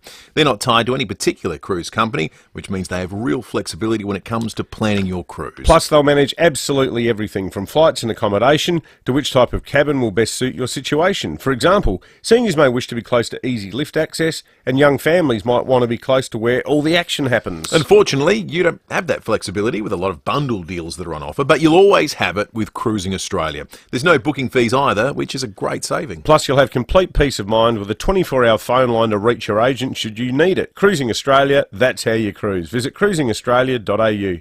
Build like a brick house. Basic Trailers make quality trailers of all sizes here in Adelaide. Made with Australian steel, you get 12 months warranty and factory direct pricing across SA. Visit basictrailers.com.au. Basic Trailers. Basically better. Summer's here. Time to get your new Walco pool blanket. Made from quality materials, a Walco pool blanket will keep your pool clean, warm and reduce evaporation. Uncover the savings now. Visit walco.com.au. Rosanna Mangiarelli here from 7 News. Join me and Will Goodings for Adelaide's leading news hour, 7 News, tonight at 6 o'clock.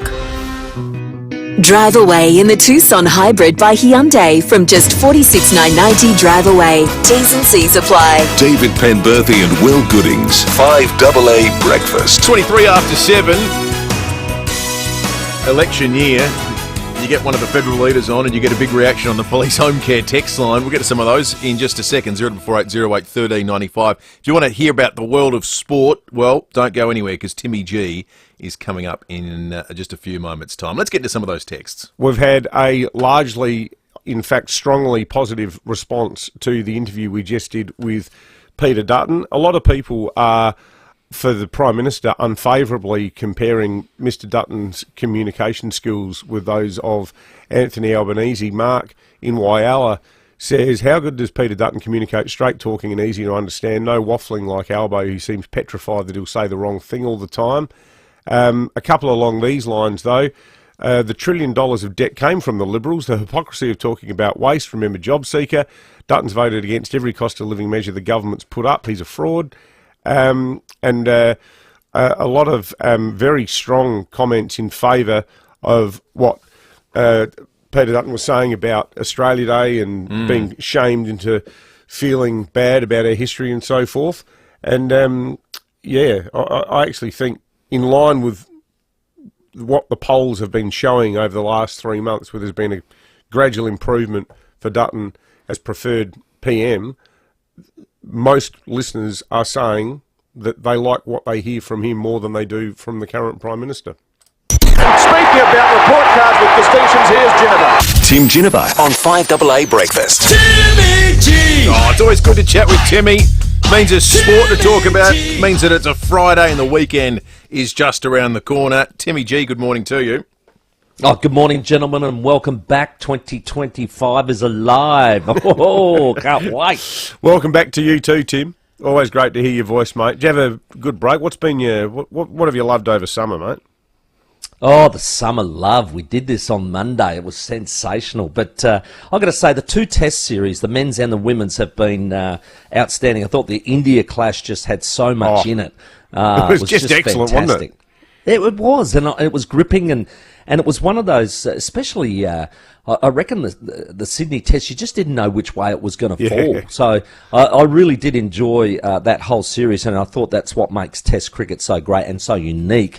And as for our Australian women, they're undefeated, and they've got one more T20 game here in Adelaide on Saturday, and then they play the test match, the pink ball test at the MCG. So they've been outstanding, and our own Talia McGrath has starred in the last couple and received the best player of the game last night. So just an absolute star. So that's been excellent. I've loved that. And of course, our Adelaide Reds are top of the table and just have been amazing. And they're, I think when they beat Melbourne Victory 3-2, the finish of the game, 9 of the 11 players on the pitch were South Australians. Yeah. So it was just fantastic, and they're playing really good football. They've been fantastic. They should be clear too. They just 30 seconds earlier the whistle blows, Timmy, and they're clear on top at the moment. Will's still in a funk about that game. I'm still upset, and I'm a little bit angry you brought it up. Yeah. What's going on? So our cricket team, best team in the world, and we don't have a single player in the Wisden Team of the Year. That is incredible, isn't it? And we were speaking to Mark Petchey. He's a tennis commentator for Stan Sport, and he's but he was Andy Murray's original coach. But Rowie being Rowie went off tack and said, you know, what's this crap about no Australians in the Wisden Test Team of the Year? This is unbelievable. He said, well, you realise, Rowie, that us English, we write that, you know, and we select that team, and there's 5 Englishmen in it because of that. I think Rowie got to the bottom of that one pretty quickly. Isn't there some weird issue though, Tim, with the way it's the players are picked, where it's just based on averages for each position or something? Like it's a very statistically sort of determined thing. Yeah, I think it may be another thing that they shove into the AI machine and spit out the other side, Pebbo. So there's no gut feel on these things. So, mate, we're talking about executive orders today, inspired by Donald Trump. If you could write anything on a piece of paper, hold it up, and it becomes law. Have you turned your mind to that yet? Oh, I've actually bought some outdoor advertising, and mine's going to say, Stephen Rowe to stop making outrageous predictions that immediately doom the team or sports person. Oh, mate, you can tell him to stick his "Can you feel it" where the sun don't shine. That actually might have universal appeal, that executive order, Tim. He reckons he's going to try and keep it under 10 this year. And I said, you got no chance. Well, he'll have 10 by the end of March. Commiserations to those 10 teams or players. Yeah, 100%. That's excellent, Timmy. Looking forward to the sports show tonight and the weekend ahead. Have a good one. Absolutely, boys. Uru. Cheers, mate. 29 after 7. We're going to take a break. 5AA News is coming up. And on the other side of it, we're going to be chatting with the owner of the Kent Town Hotel. Have decided, rather than not celebrating Australia Day, they're going to celebrate every day for the next month as Australia Day. That's next. I'm high! Mate. The Excelsior Hotel has always felt like home. And for seniors, it's always been great value with 20% discount on selected bistro meals. Yep, 20% off. Feeding the whole family? Bring them all Saturday or Sunday for live acoustic music from 5 p.m. And kids eat free. Some conditions apply. The Excelsior Hotel feels like home, but better. You just know it's a Barreau Hotel. You can always expect the professional treatment with paint professionals. I would definitely recommend paint professionals to others, and in fact we already have recommended them to other families and friends who need to hurry up and get a house on the market. Nothing was too much trouble. Cleaned up really well after them. You know, if we had any small changes that needed, they were always there as a sounding board. Did a really good job throughout the entire process. Made it easy, which was fantastic. Make it a great experience with paint professionals. Visit paintprofessionals.com.au.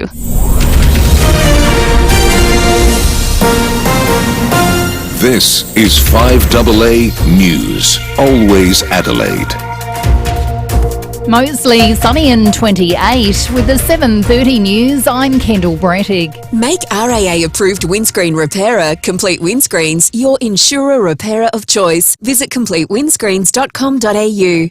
A man was rescued from a burning house at Aldinga Beach overnight. Senior Constable Kimberly Broad says emergency crews were called to Bristol Street just before 2:30. When they arrived, they could actually see smoke coming from a front room of the home, and they could also hear a man coughing inside. So they've just instinctively entered the premises. They found the occupant, who was a 71-year-old man, and due to his mobility issues, they've actually carried him out of the premises.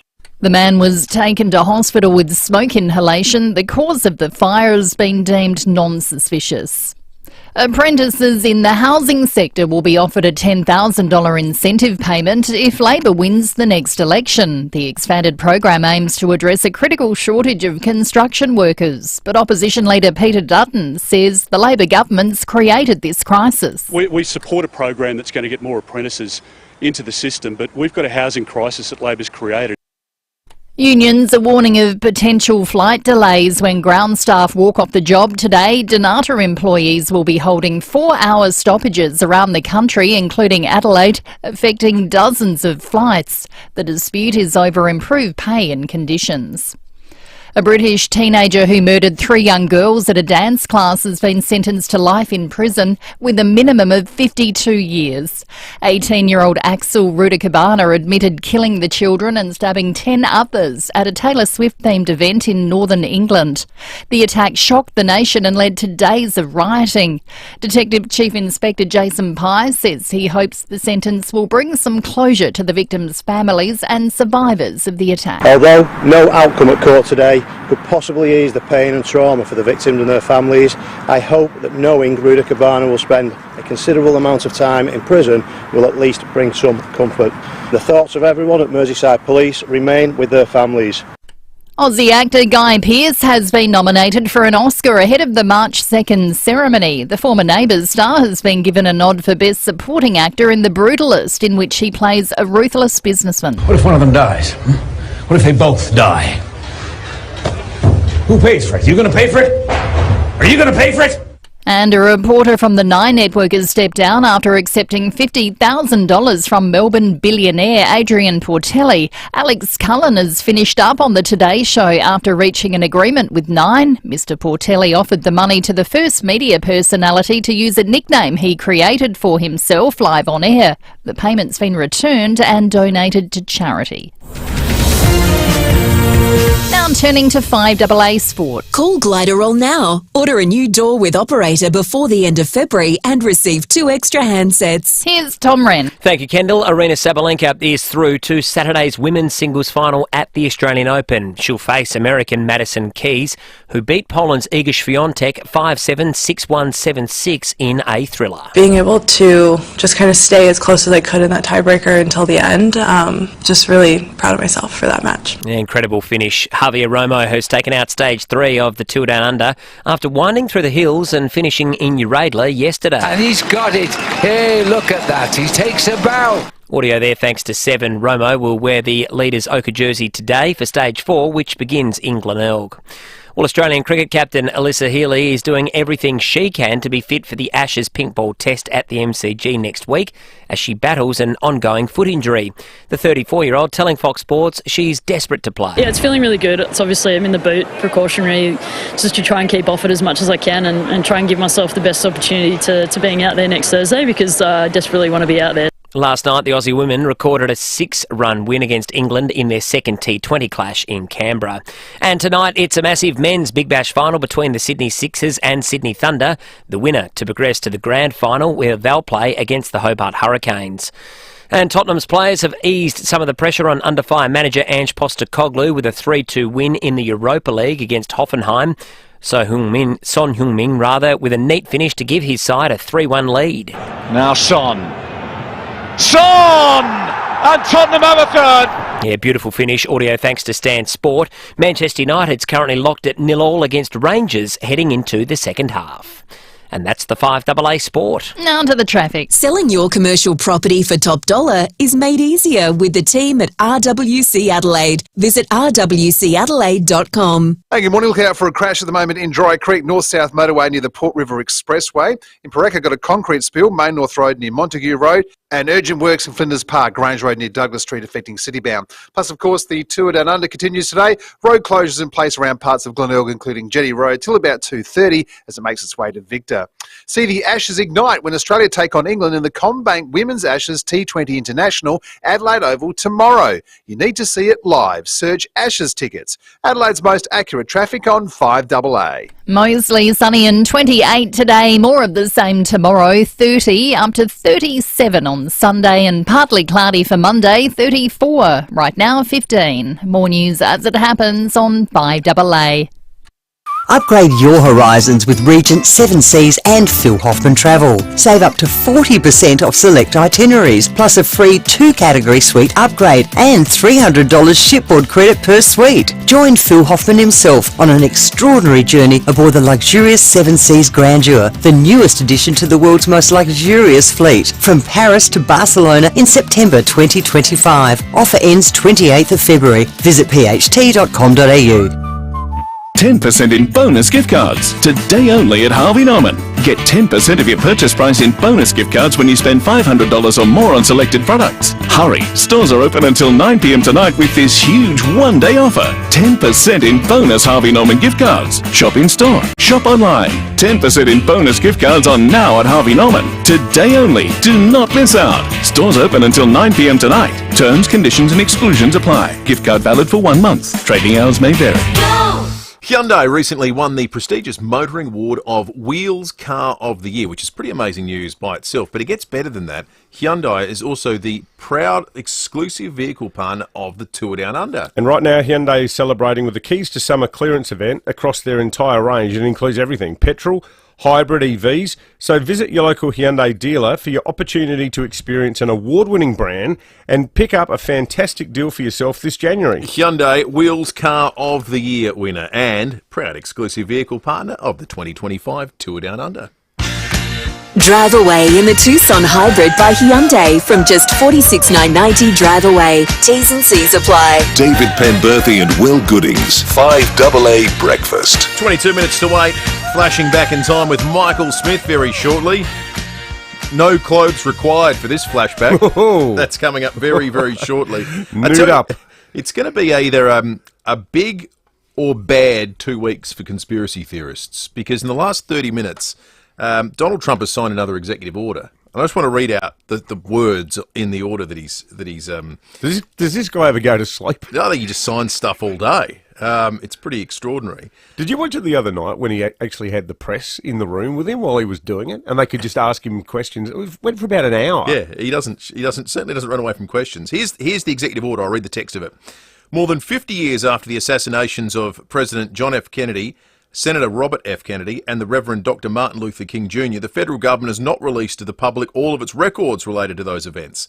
Their families and the American people deserve transparency and truth. It is in the national interest to finally release all records related to these assassinations without delay. Wow. So they now. It might be slightly longer than 2 weeks. So what was the JFK one called? Was it the? It was the Warren Commission, wasn't it? Yes. Yeah, because a lot of that's still redacted. Well, so this is, the wording is all records related to it have to be released. I said 15 days. Now, in classic government bureaucratic speech that even a Trump administration is not immune from, they have 15 days to come up with a plan for the full release, and they have 45 days after that to release them, is my reading of it. It gets a little bit wordy at the end there, but sometime soon, it's either going to be a good day or a bad day for conspiracy theorists. That's extraordinary. When you go to the JFK Museum in Dallas, in the book depository where Lee Harvey Oswald was when he shot JFK, the final part of the museum presents in a completely non-judgmental and unadorned fashion all the different theories as to what happened. Was it the mafia? Was it the Cubans? Was it the Russians? Do you have a favourite one? Sam Datto says CIA. Says the CIA. I think the mafia. I think the Jack Ruby element to me is hard to explain. Well, because there was that huge backlash over Castro coming to power, because Cuba was basically like the private playground of the mafia up until that point, with all the casinos and hotels and everything else. And there was a view that Kennedy was too soft on all of that. So I don't know. It's hard to draw firm conclusions on anything, which is why this is so interesting. Maybe we will sometime soon. Yeah. Well, with Australia Day this week, in the most ham-fisted bit of PR ever, having originally said we don't like Australia Day, we're not going to be observing it, then barely 24 hours later, this was back in last December, the Hong Kong-based venue management company, which owns 236 pubs across Australia, several of them right here in Adelaide, they recanted. Well, then a couple of days ago, they came out again and said, no, we actually meant it. We are just calling this a long weekend. We're not calling it Australia Day. I'll tell you what, if you wanted to try to do maximum damage to your brand in record time, the venue management company has written the book on it. Well, there's one pub locally, and it's actually sort of symbolic of other companies such as Drake's, which are 100% behind Australia Day, unlike Woolworths, or as John Paul called them last year, Wokeworths. The Kent Town Hotel has decided that Australia's too good to be celebrated just once a year. It needs to be celebrated for an entire month. Tom Hanna's the owner of the Kent Town. He's a good mate of the program. Tom, good morning. What sort of a reaction have you had from your customers? I can't imagine too many people are walking in saying, how dare you? Morning, boys. No, quite the contrary. Actually, we've been applauded for our efforts on every level. It's just, I don't get it. I really don't. If you're planning a menu for your venue and you've got entrees, only 3 of them, and one's offal and one's oysters and one's vegan, you've pretty well ostracised most of your marketplace off the back of that. So I don't understand why the management company that are making these decisions are still there. To be honest, I just think it's just so stupid. But anyway. Do you think, I reckon it'd be hard for the staff at those pubs, because they must be copping, I know they're copping a bit of blowback. I mean, the poor frontline staff pulling beers, or even the actual publicans themselves, I don't reckon they'd have any idea that this stuff was emanating out of head office in Melbourne. Yeah, and I think the opportunities to celebrate as an Australian are becoming fewer and fewer, or to feel proud to be an Australian. And if I was one of those staff members, I'd be saying, well, aren't we Australian? I mean, the Kent Town Hotel is an Australian hotel, and let me tell you, all the people in the industry that I associate with, all of their pubs are Australian hotels. So if you're against that, then by all means stay at home and watch TV that night. But otherwise, get in there and have a beer and a schnitzel or whatever. I like the comment Peter Hurley made last year, Tom, when all this blew up, where he said, look, we're publicans, we're in the fun business, we're not in the political correctness business. Yeah. Is there a bit of a broader lesson, do you think, out of all this malarkey, where you sort of think, well, let's just sort of stick to our day jobs a bit and concentrate on what matters? Yeah, I think so. And when you look at people that are like nurses and doctors and paramedics and people like that have to deal with tragedy on a daily basis, I mean, the thought must go through their head, what, you're going to take that office as well? I mean, please, leave it alone. But as I said to you before, like Napoleon Bonaparte's favourite quote, like, when your enemies make a mistake, just don't interrupt him. Leave him alone. So, as a publican, I'm pretty happy with that. Absolutely. Good on you, Tom. Tom Hanna, the owner of the Kent Town Hotel, wonderful pub there in Adelaide's inner east. All right, let's take some calls. 8223 0000 is the number. Anita in Hackham has called in. Morning, Anita. Good morning. Australia Day is very important for me because, first of all, my eldest daughter was born on Australia Day. Oh, lovely. Happy birthday to her. So she will be 51 on Sunday. And last night, my son-in-law, who is Polish, was naturalised. After living in Australia for 10 years. And there was 300 people that got their citizenship yesterday. Oh, wow. Did you manage to get along to it, Anita? No, only 2 people got invited per person because there was 300 people, getting done. But my 2 daughters went. Oh, beautiful. How good is that? Yeah, but we all went out as a family last night for a big dinner. My eldest daughter gave him a box, and in the box was all Australian things like Vegemite, budgie smugglers, songs with socks, a dummy because that's how you eat Vegemite first when you're a baby, a hat with corks on it, a 6-pack of beer. Anita, did he say, has he spoken to you about what it means to him to become an Australian, how important that is? No, he actually didn't. No, he just decided that Australia was his home and his family are all here now. And, so we had a really good night. Oh, how beautiful. And what are your specific Australia Day plans, Anita? Are you doing anything special on the day? Oh, yes, I'm going out to Gawler to the race course. My girlfriend is turning 80 on Australia Day. Oh, wow. Yeah, so... day at the races. Certainly a big day for your family, Anita. It certainly is, yes. Okay, well, you have a wonderful weekend. Enjoy, have a great Australia Day and, associated significant birthday day and everything in your family. Let's go to the Barossa. Marnie, good morning. Good morning. I'm, I guess as an Indigenous person, I've got my own views on Australia Day, and I'm not trying to be a troublemaker or anything, but with Australia Day, I understand the need to celebrate all things Australian. It's a great country, blah, blah. But it's that date. Why are people saying we're stuck on the date when they are actually stuck on the date? Yeah, I mean, you don't have to, Marnie, you don't have to apologise for having an opinion in this country, by the way, either. You don't, and we're glad that you're sharing it, Marnie, because that's what living in a democracy is all about. So we're really happy that you rang in. I actually hate sharing it because I always feel sick afterwards. It's like an Indigenous person, people say they want to listen, but they don't really. It's just that tokenistic that put someone on and give them a point of view for a few minutes, but go back to calling, people that want to celebrate Australia Day for a whole month in a pub, mates.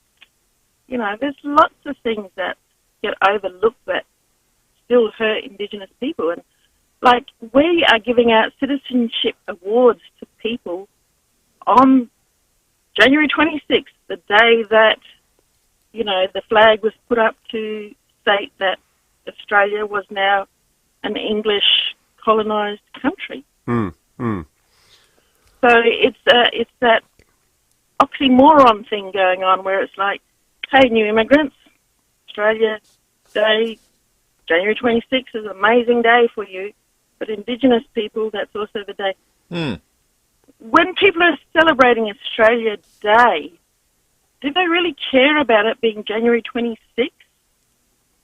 Yeah. Would you have an issue, Marnie, if it was like on, I don't know, February the 3rd or something like that? I mean, it doesn't sound like you're saying that Australia should not be celebrated in some form. Is it just that specific date that upsets you? Well, not just me, but I guess it's ignoring the memory of so many Aboriginal people. And, I was born and raised in Alice Springs, so that's another complex issue again. I happen to live in the Barossa Valley, which is a very, very, white area. But on the whole, we talk about Aboriginal Australians being 4%, but I reckon people only understand 4% of the complexities that Aboriginal people face. Well, and I'm even disappointed in Peter Malinauskas, and, he hesitated. He wasn't sure about what to say, but then he went on to, be a big promoter of Australia Day. It's an important call. It's a good contribution, Marnie. We really appreciate you making it.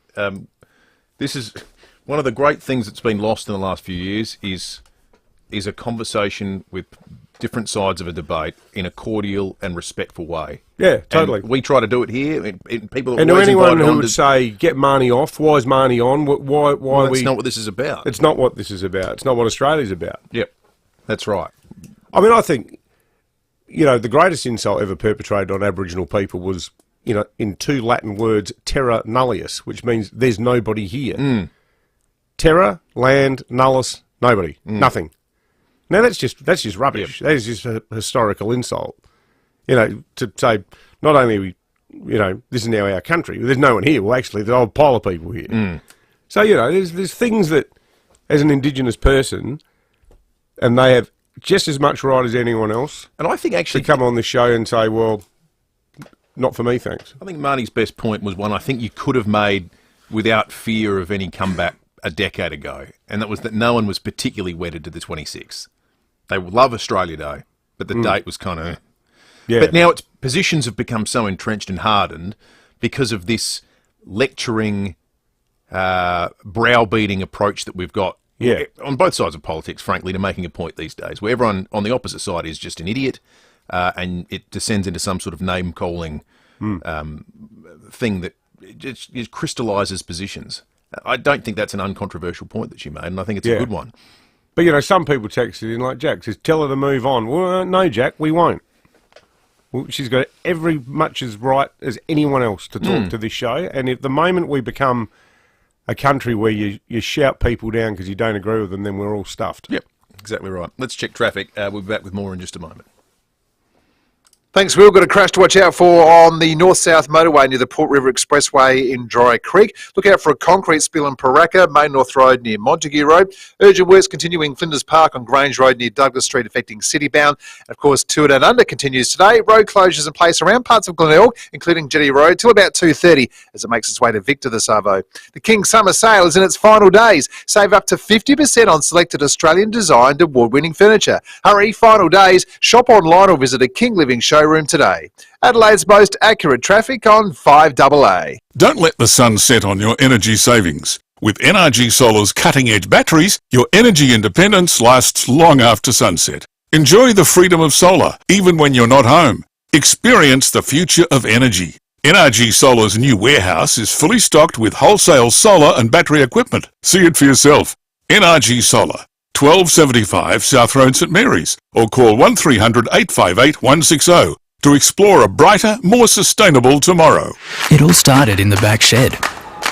Maybe it started early. Or late. Either way, the Olympic Industry Sale means there's no need to wait. With big savings on our entire range of SA-engineered sheds, garages, carports and verandas, you can afford to start something big, tough, or tasty in your own backyard. Start something with the Olympic Industry Sale. On now.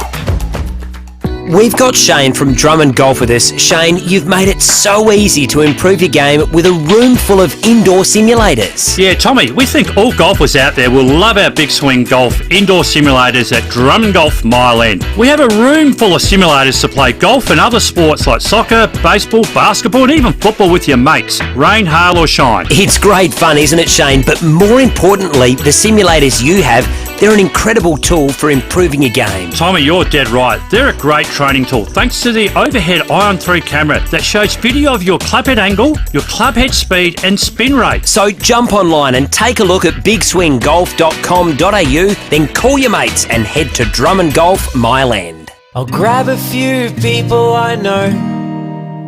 We'll mark out some places to go.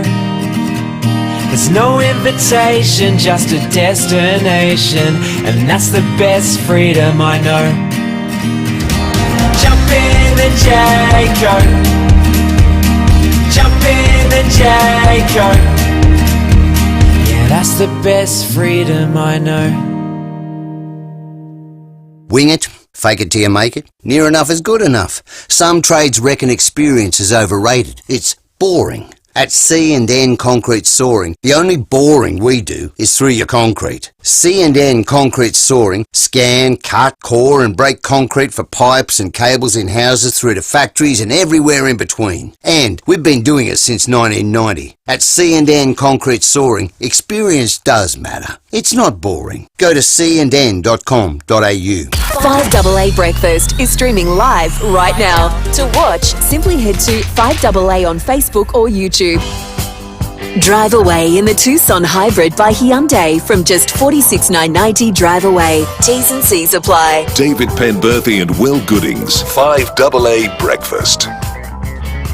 Bit of love coming through for Marnie's call before the break on the police home care text line. Stephen says, good on Marnie for sharing her opinion. Why not move the date if it causes so much hurt to Indigenous Australians? It's supposed to be a day of celebration, not a day of division. Thank you for that. Stephanie, sorry, I said Stephen, didn't I? Sorry, Stephanie. I need to put my glasses on. Now, we got a text here too. Perhaps I was a little bit distracted by this. Someone has alerted to us something that's going on that they describe. Nicholas says something very serious going on Hanson Road at the Newlan Roll Shop. Lots of police cars and tape. They're saying avoid the area. We've put in a call to police media. They are just double-checking some elements of this for us, and as soon as we can tell you what's going on, and they can tell us what's going on, we'll tell you. So we will have an answer for you, Nicholas, on that, to find out what is going on there. Newlan, 400 Hanson Road. Okay. All right. Good bum meat. It's time to Flashback with Michael Smith. Oh, yes, time to jump in the time machine with Michael Smith for the first time in 2025. Good morning to you, Michael.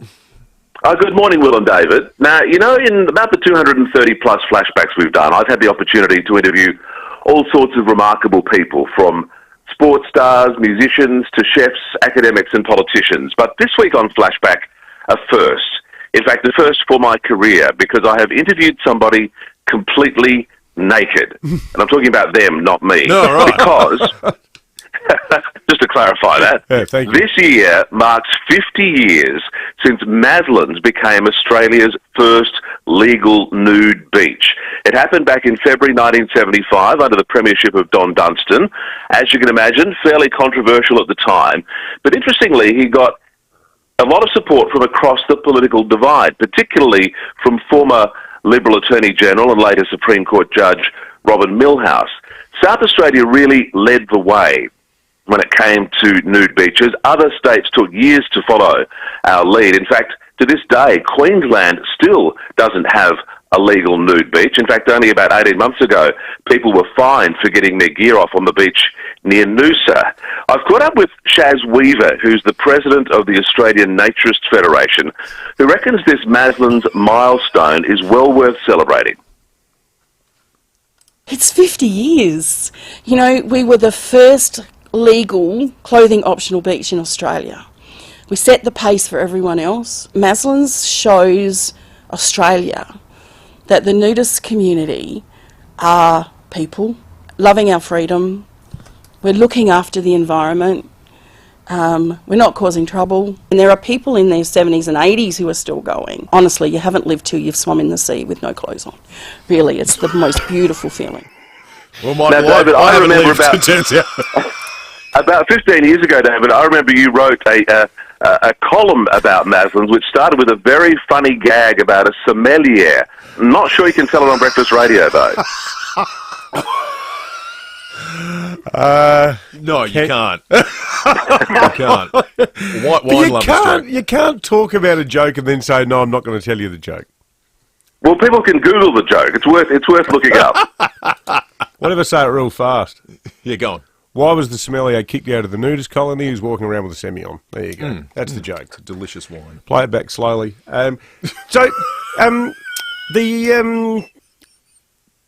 Chaz Weaver. So was Chaz in the Altogether when you spoke to her, Mike?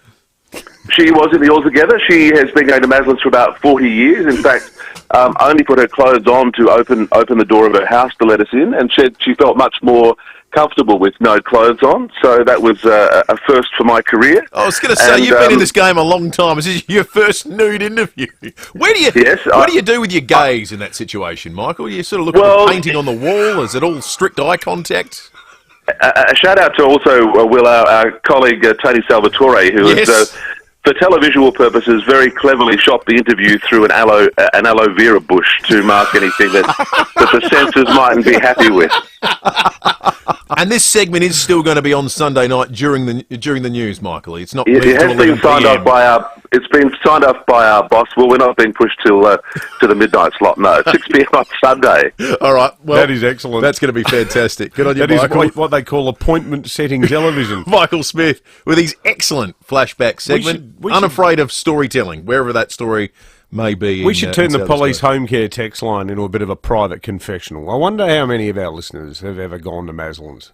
Just once, out of curiosity. Well, without you even suggesting it, I'm not going to read names. Someone said my brother got sunstroke swimming at Maslin's 45 years ago. Another one here says I did the nudie swim at Maslin's once in my 20s. I think I went alone because I couldn't let anybody see me like that. Thank you to that person as well. 044808 1395. I'm not going to join the confessional. What I will say though, if Maslin's, you've said enough about the Murray River, my friend. There's nothing you can say about Maslin's. It is easily one of the most beautiful beaches in South Australia. Just stunning. All right, Breaking 8 coming up in just a moment. The opposition leader, Vincent Taria, is going to join us as well today. He's got a Australia Day related policy that he's going to announce on the program. And then after 8:30, it's Feedback Friday. Up to the minute news for South Australia. This is 5AA News, always Adelaide.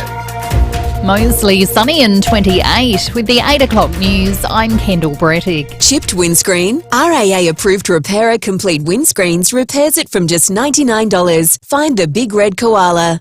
2 days out from Australia Day, a statue of Captain Cook has been vandalised in Sydney's east. Red paint has been thrown over the structure in Randwick.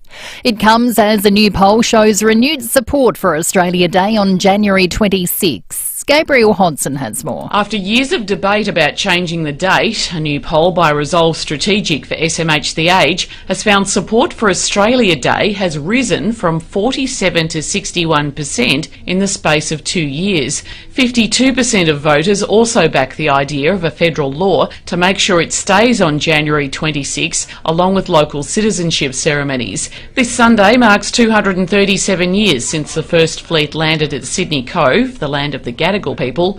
Researchers found support for January 26 increased around the time support was waning for the Voice referendum in late 2023.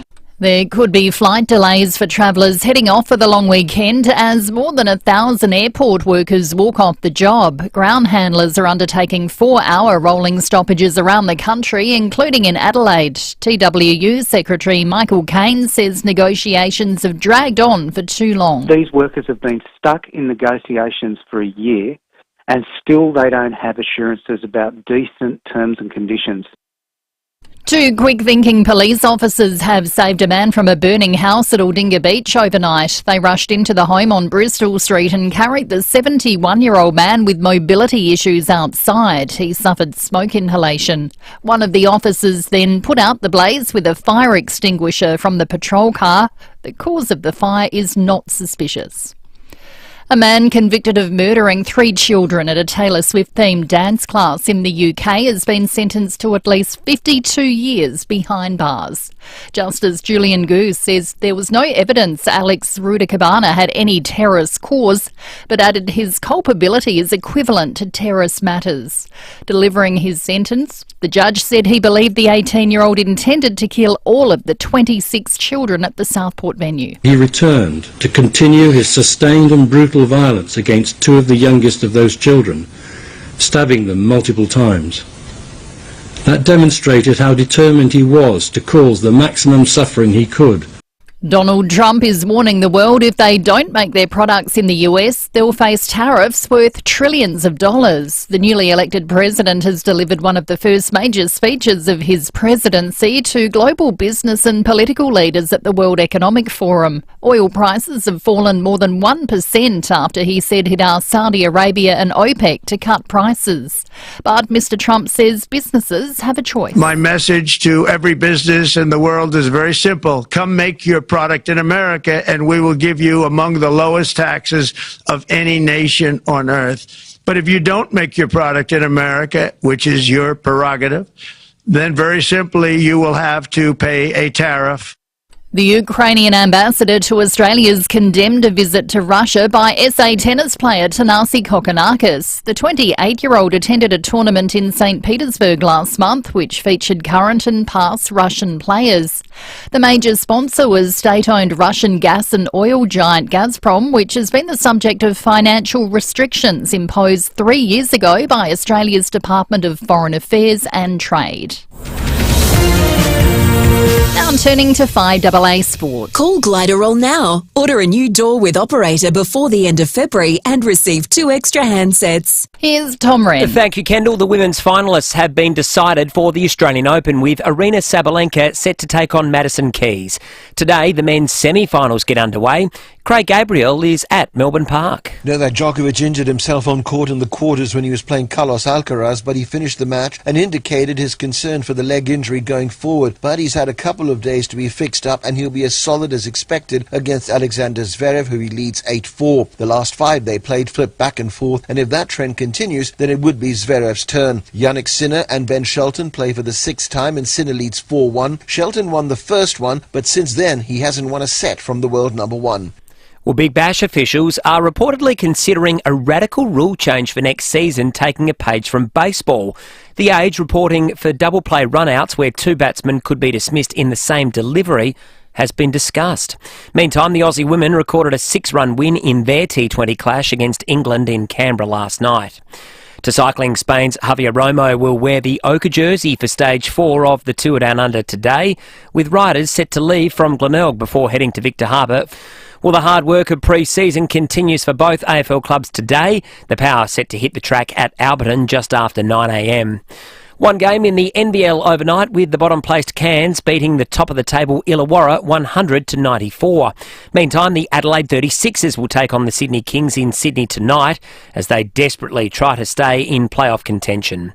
And in some soccer to finish, Tottenham has recorded a 3-2 win in the Europa League against Hoffenheim, while there's about 25 minutes to play, with Manchester United leading Rangers 1-0.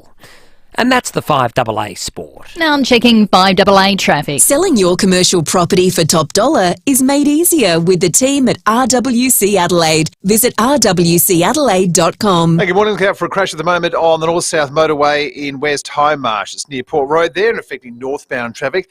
In Flinders Park, urgent works, Grange Road near Douglas Street, affecting city-bound traffic. And, of course, the Tour Down Under continues today. Road closures in place around parts of Glenelg, including Jetty Road, till about 2:30 as it makes its way to Victor later this Savo. Stop drug driving, or South Australia Police will stop you. With more patrols and more driver testing stations, think road safety. A message from the Government of South Australia. Adelaide's most accurate traffic on 5AA. Now onto the weather. Mostly sunny and 28 today. More of the same tomorrow. 30, 37 for Sunday, and partly cloudy Monday, 34. At the moment, 17. More news as it happens on 5AA. City Discount Tires. Get saving now with City Discount Tires. We're offering great deals on the world's top brands in tires, wheels, suspension and parts. Suitable for 4-wheel drives, SUVs and passenger cars, including Falcon, Michelin, Pirelli, Kumho, Hankook and many more. Finance options available. Search citydiscounttires.com.au and locate your nearest dealer today. City Discount Tires. We're driven by value. City Discount Tires. If you're constipated and struggling to poo, here's some great news. Introducing Caruso's Constipation Ease. Caruso's Constipation Ease is a new herbal and fibre combination containing cascara, yellow dog, fennel and green banana powder. These help to relieve constipation by making it easier for you to poo. So if you're struggling to poo and would like to poo more, why not try Caruso's Constipation Ease? Caruso's Constipation Ease is available from leading pharmacies and health stores. Always read the label and follow the directions for use. Hi, Brett Ebert here for Mawson Lakes Mazda. There's a lot to like about Mawson Lakes Mazda. They'll take care of you with next day servicing, complimentary loan car, vacuum and wash. And your breakfast or lunch is on them. Your car gets the love too with their state-of-the-art service centre, brimming with top-trained mechanics. At Mawson Lakes Mazda, they'll look after your car and look after you. Mawson Lakes Mazda, just a short drive from the city. Family adventures await in the Tullawarna X16B. With room for everyone and off-road ready performance available now at Austrac Campers. Austrac Campus. In Adelaide and across South Australia, this is 5AA, always Adelaide. Drive away in the Tucson Hybrid by Hyundai from just $46,990 drive away. T's and C's apply. David Penberthy and Will Goodings, 5AA Breakfast. There's nothing left. 9 after 8. Had a lot of fun with executive orders this morning for the meat tray, thanks to Windsor Meat, 61 Duthie Street at Malvern. If you'd like to make an executive order for South Australia, you can still call in and win yourself the meat tray. 8223 0000 or text us on the Police Home Care text line. Otherwise, you could be among the first to contribute to Feedback Friday for this year. We'll need 3 people after 8:30. You can register your interest with Sam and Paddy by calling 8223 0000. Feedback Friday, 4 or 5 questions. There are no wrong answers. It's always a lot of fun, and everybody wins a prize. That's coming up very shortly, as is the State Liberal leader, Vincent Taria, with an Australia Day related policy announcement. We'll get to that after breaking at 8. Well, after 23 years at the helm of what I would say is without a doubt South Australia's most beloved brand, Dr. Tim Cooper announced yesterday that he will be retiring as the Managing Director of the largest Australian-owned, family-operated, family-dominated brewery, the Cooper's Brewery. And as a very special breaking at 8, we are absolutely thrilled to have Dr. Tim Cooper here with us in the studio. Tim, good morning, mate, and thanks so much for coming in. Good morning, David. Good morning, Will. Good to be with you both. Look, I was stoked yesterday when I got in touch with you guys and we were able to organise this interview, because I've got to say, like, Cooper's is a brand that has just defied so many trends. We've seen in South Australia a lot of great little independent breweries or distilleries that pop up. Suddenly they're swallowed up by the Lion Nathans of this world. But how is it that you guys have managed to sort of stay the path and stay so loyally South Australian and family run? We've had a few challenges along the way. For instance, in the 70s, I wasn't expecting to go into the brewery because my father said, the brewery's in the doldrums, you'll have to think of something else to do. So I studied medicine. But then in the 80s, things got better. And part of that was the development of home brew. And we started growing some volume outside of South Australia in the late 80s. Then in the 90s, we had the recession we had to have, and we dropped from 18 million litres down to 11. But then, fortunately for us, Lion bought South Australian Brewing in 1993. They made the excellent decision for us to sell all the pubs in South Australia, which is about 110 pubs that they had. So that gave us the opportunity to start selling beer on tap in those pubs. Because it was almost like a grassroots, almost people power type movement for Coopers. Because I've spent a lot of years researching this. I can remember the Austral Hotel. Yes. Had the big proud "We're a Coopers" pub, and then we were chatting off air about this. That period when I was living in Sydney. Yes. So many of those pubs in Surrey Hills, Balmain, suddenly they're selling pale, they're selling sparkling. Yep. All the Coopers livery is up.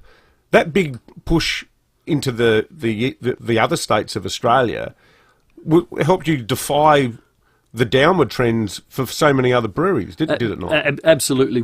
It sounds, funny to look back and say that the big difference was to have salespeople outside of South Australia from 2003 onwards. So we developed a joint venture business with a partner, and they already had one sales rep in each state. So for the first time, we had salespeople outside of South Australia. We now have a total sales force of 65 in South Australia and the rest of Australia and New Zealand. And then we had double-digit growth for 15 years. And so we grew from 1.5% of the Australian volume to 5%. So as you saw yourself, that it just made such a big difference to have salespeople knocking on the doors, getting the introduction. Yeah, totally. Yeah. Just as Tim plotted out that timeline, I thought there's a subject my father and I often talk about, and it's the change in beer drinking habits among Australians. And a generation ago, you had your beer, and that was what you drank. Yes. And his father had his beer, and that's what he drank. And then it became more like wine drinking, and I don't want to try one of those, or I'm going to try one of these, or with that meal I have this. That sort of happened late 90s, 2000s. Were you a beneficiary of that, do you think? People started exploring what you guys did more? I think I think the geographical spread was the most important thing. Sure. But I think we did ride the wave of the craft revolution. So the craft revolution really started in the early 2000s. So, I think people who wanted to try something different, just as you're saying there, Will, they started experimenting with different products, and they started looking at products coming from different states. I mean, that process really occurred in the 80s and 90s as well, because there used to be the parochial boundaries. You wouldn't drink the beer of another state. Yeah. But that got broken down by Bond and Elliott in the 1980s. But that craft revolution really was a great benefit to us. I mean, it just created a lot more interest in the beer category, and we rode the wave of that. But I think we're also considered to be the fathers of craft in that sense. Did you have, as chief brewer, are there eureka moments in beer development where you tweak and then you go, actually, hang on, we've nailed something here? Or is it always sort of, fiddling around the edges and just tweaking to perfect? More fiddling around the edges and tweaking to perfect, yes. Yeah. Pale Ale must have been a big moment, though, for you. Pale Ale, my father Bill brought that in 89. It was a kind of replacement of a product that had existed for 20 years from 61 to 81, which is called Light Dinner Ale, but it was a very funny name. So when he brought out the original Pale Ale, that initially did not make a big difference, but what happened when those pubs were sold, and we'd started naturally conditioned beer in kegs in 87, and as you said, pubs like the Austral and the Exeter and so forth, they put it on tap. Yeah. And then it just grew like wildfire. And I think, it's not to everyone's taste, but certainly it was a significant opportunity to be able to get that Pale Ale on tap. Bit, easier to consume than the sparkling. We love the sparkling. It's our flagship. But, being only 4.5 versus 5.8, it's a little bit more a few more of them away. Yeah. Tim, I was thrilled to be at the opening back in July, I think it was, of the amazing development at Regency Park. I think you invested about $70 million in it. Yes. Does that feel like?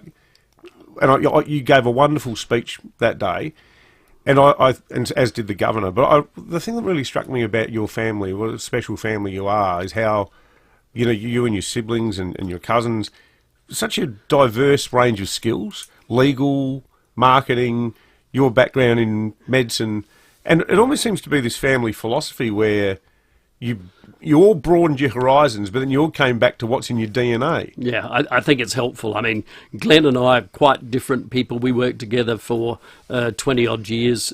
We started at the same time in 1990. He came from a computer sales background. I did medicine. My eldest daughter, Louise, who helped with she was the project manager for the visitor centre. She did law and psychology. Yeah. And it's good to, I think, what we say is to the young people who express an interest, get a degree, get some relevant experience, and then if you're still interested at the age of 30, then we'd be very happy to talk to you. Yeah.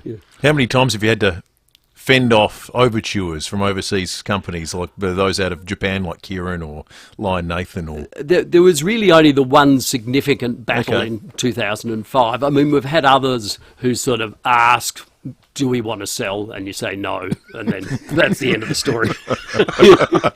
Well, we are so glad that you said no for so long, Tim. Hey, all the very best in your retirement. We're thrilled that wearing your quality control hat, you're still going to be there as the... well, not quite retirement. I read you're going from the most important job in the world, making beer, to what's probably the second most, and that's being the head of the Australian Cancer Research Foundation. Yeah, that's second most. That's a good fit.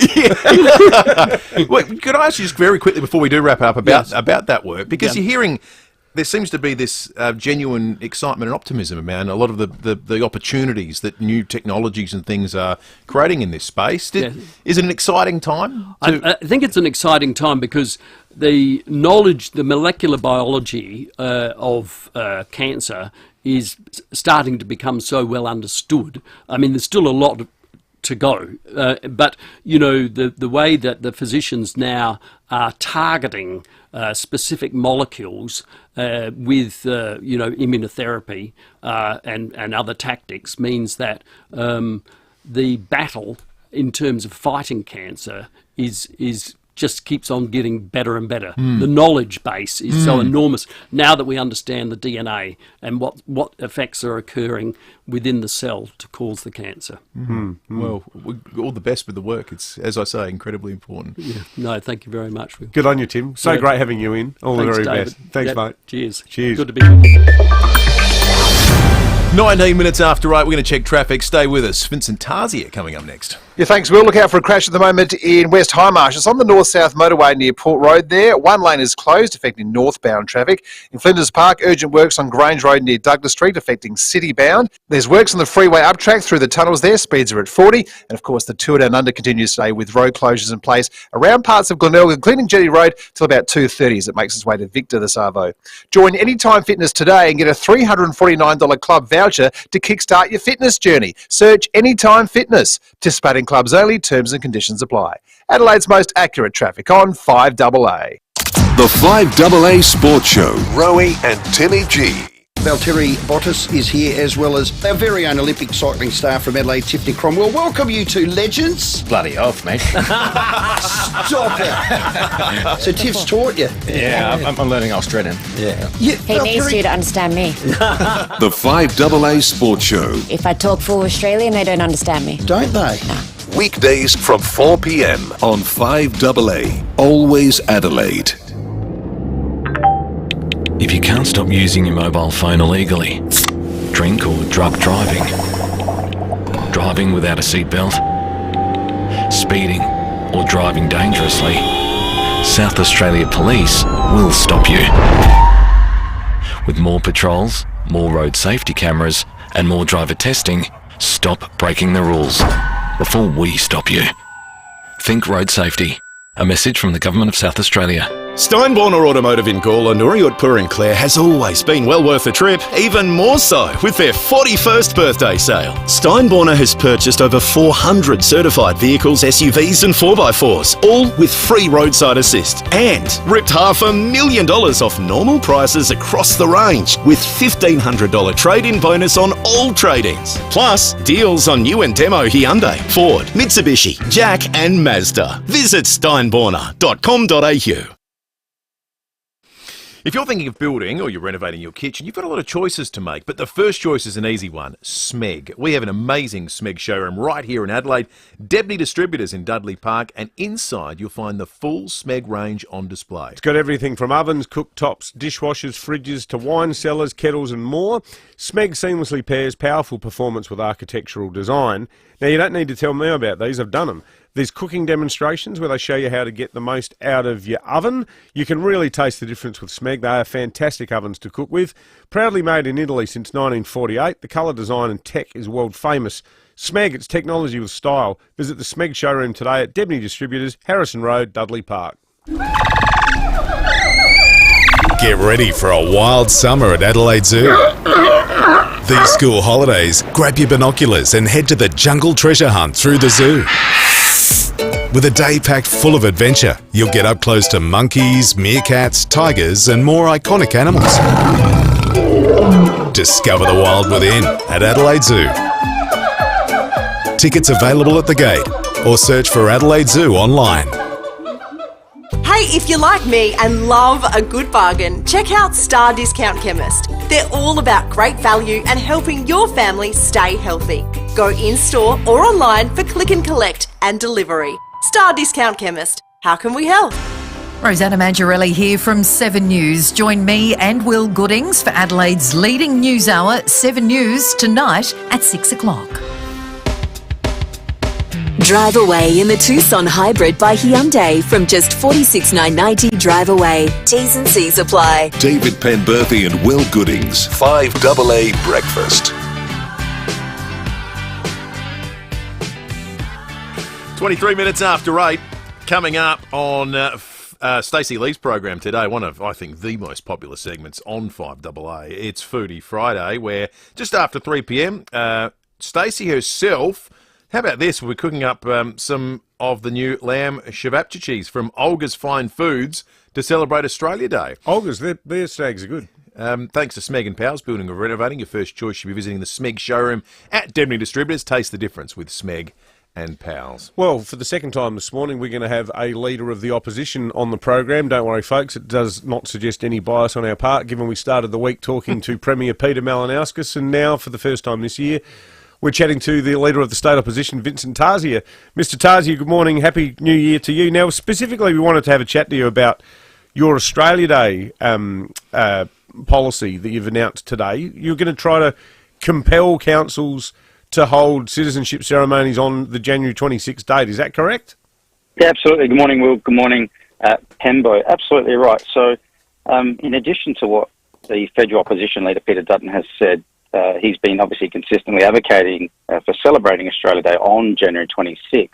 We heard some commentary about this from the Premier and how he doesn't want this to be divisive. And, well, our question to people is, well, remember when this Premier legislated a voice to Parliament that effectively did divide, I think, people against each other in this state. And also there was the federal voice, which obviously failed, that again cost millions and millions of dollars and divided people against each other.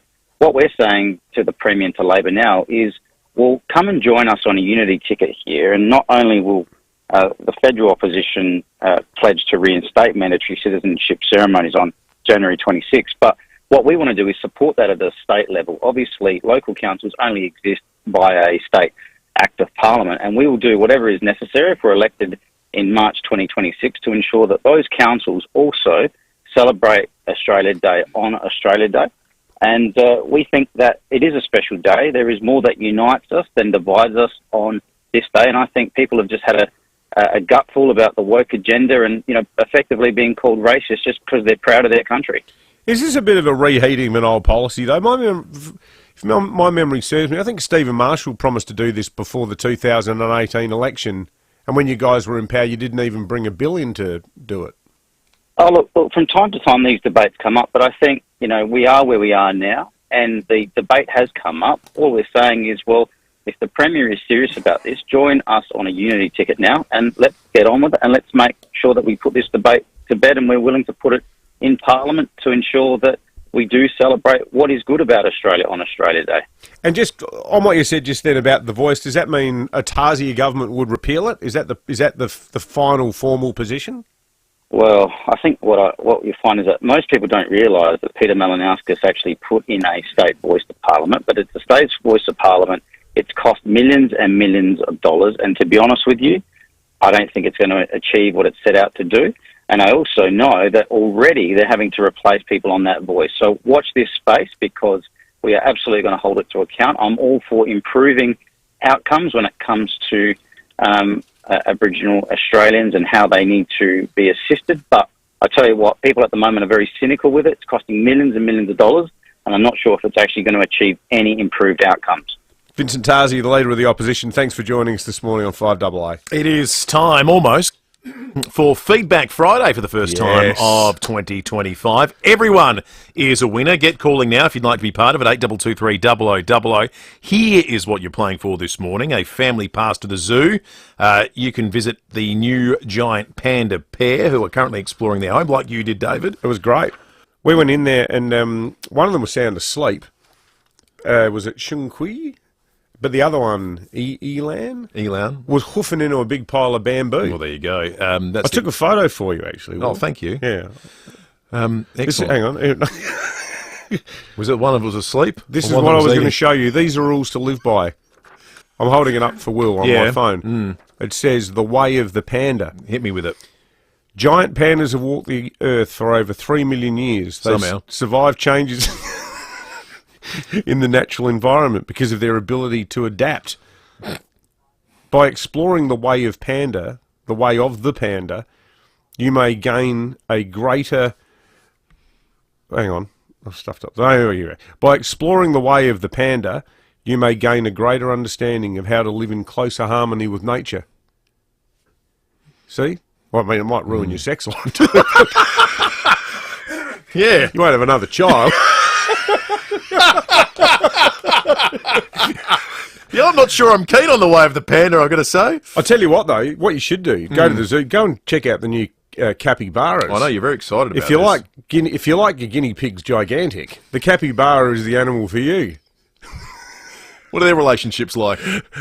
Well, there's 3 of them. All right. I don't know what's going on in that enclosure. Yeah, well, free love on the Capybara Freeway just for participating in Feedback Friday. That was niche. Capybara on the head of a Cadillac. One for the David Brent fans out there. That's right. We're getting very niche. It's starting to really warm up for 2025. Hey, we got 2 Wallace Cinema passes to give away as well.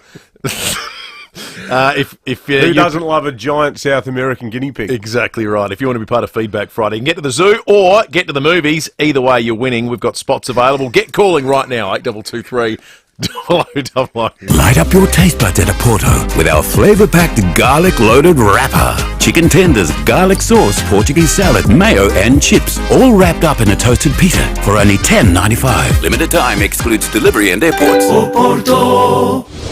Adelaide's local, trusted and truly connected talkback radio station. 5AA. Always Adelaide. Next time you pour Fluorio milk into your coffee or tea, over your cereal or in your smoothie, you're closer to being an SA dairy farmer than you think. 100% of Fluorio Co milk comes from our state's best dairy farmers and their families. So when you buy any Fluorio milk product, you become part of that big family too, doing your bit to support our farming families. Look for the local in your supermarket. Fluorio Milk Company.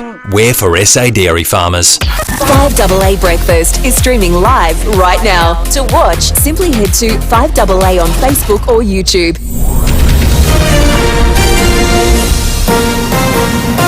This is 5AA News. Always Adelaide. Mostly sunny and 28. With the 8:30 news, I'm Kendall Brettig. Make RAA-approved windscreen repairer, Complete Windscreens, your insurer repairer of choice. Visit completewindscreens.com.au.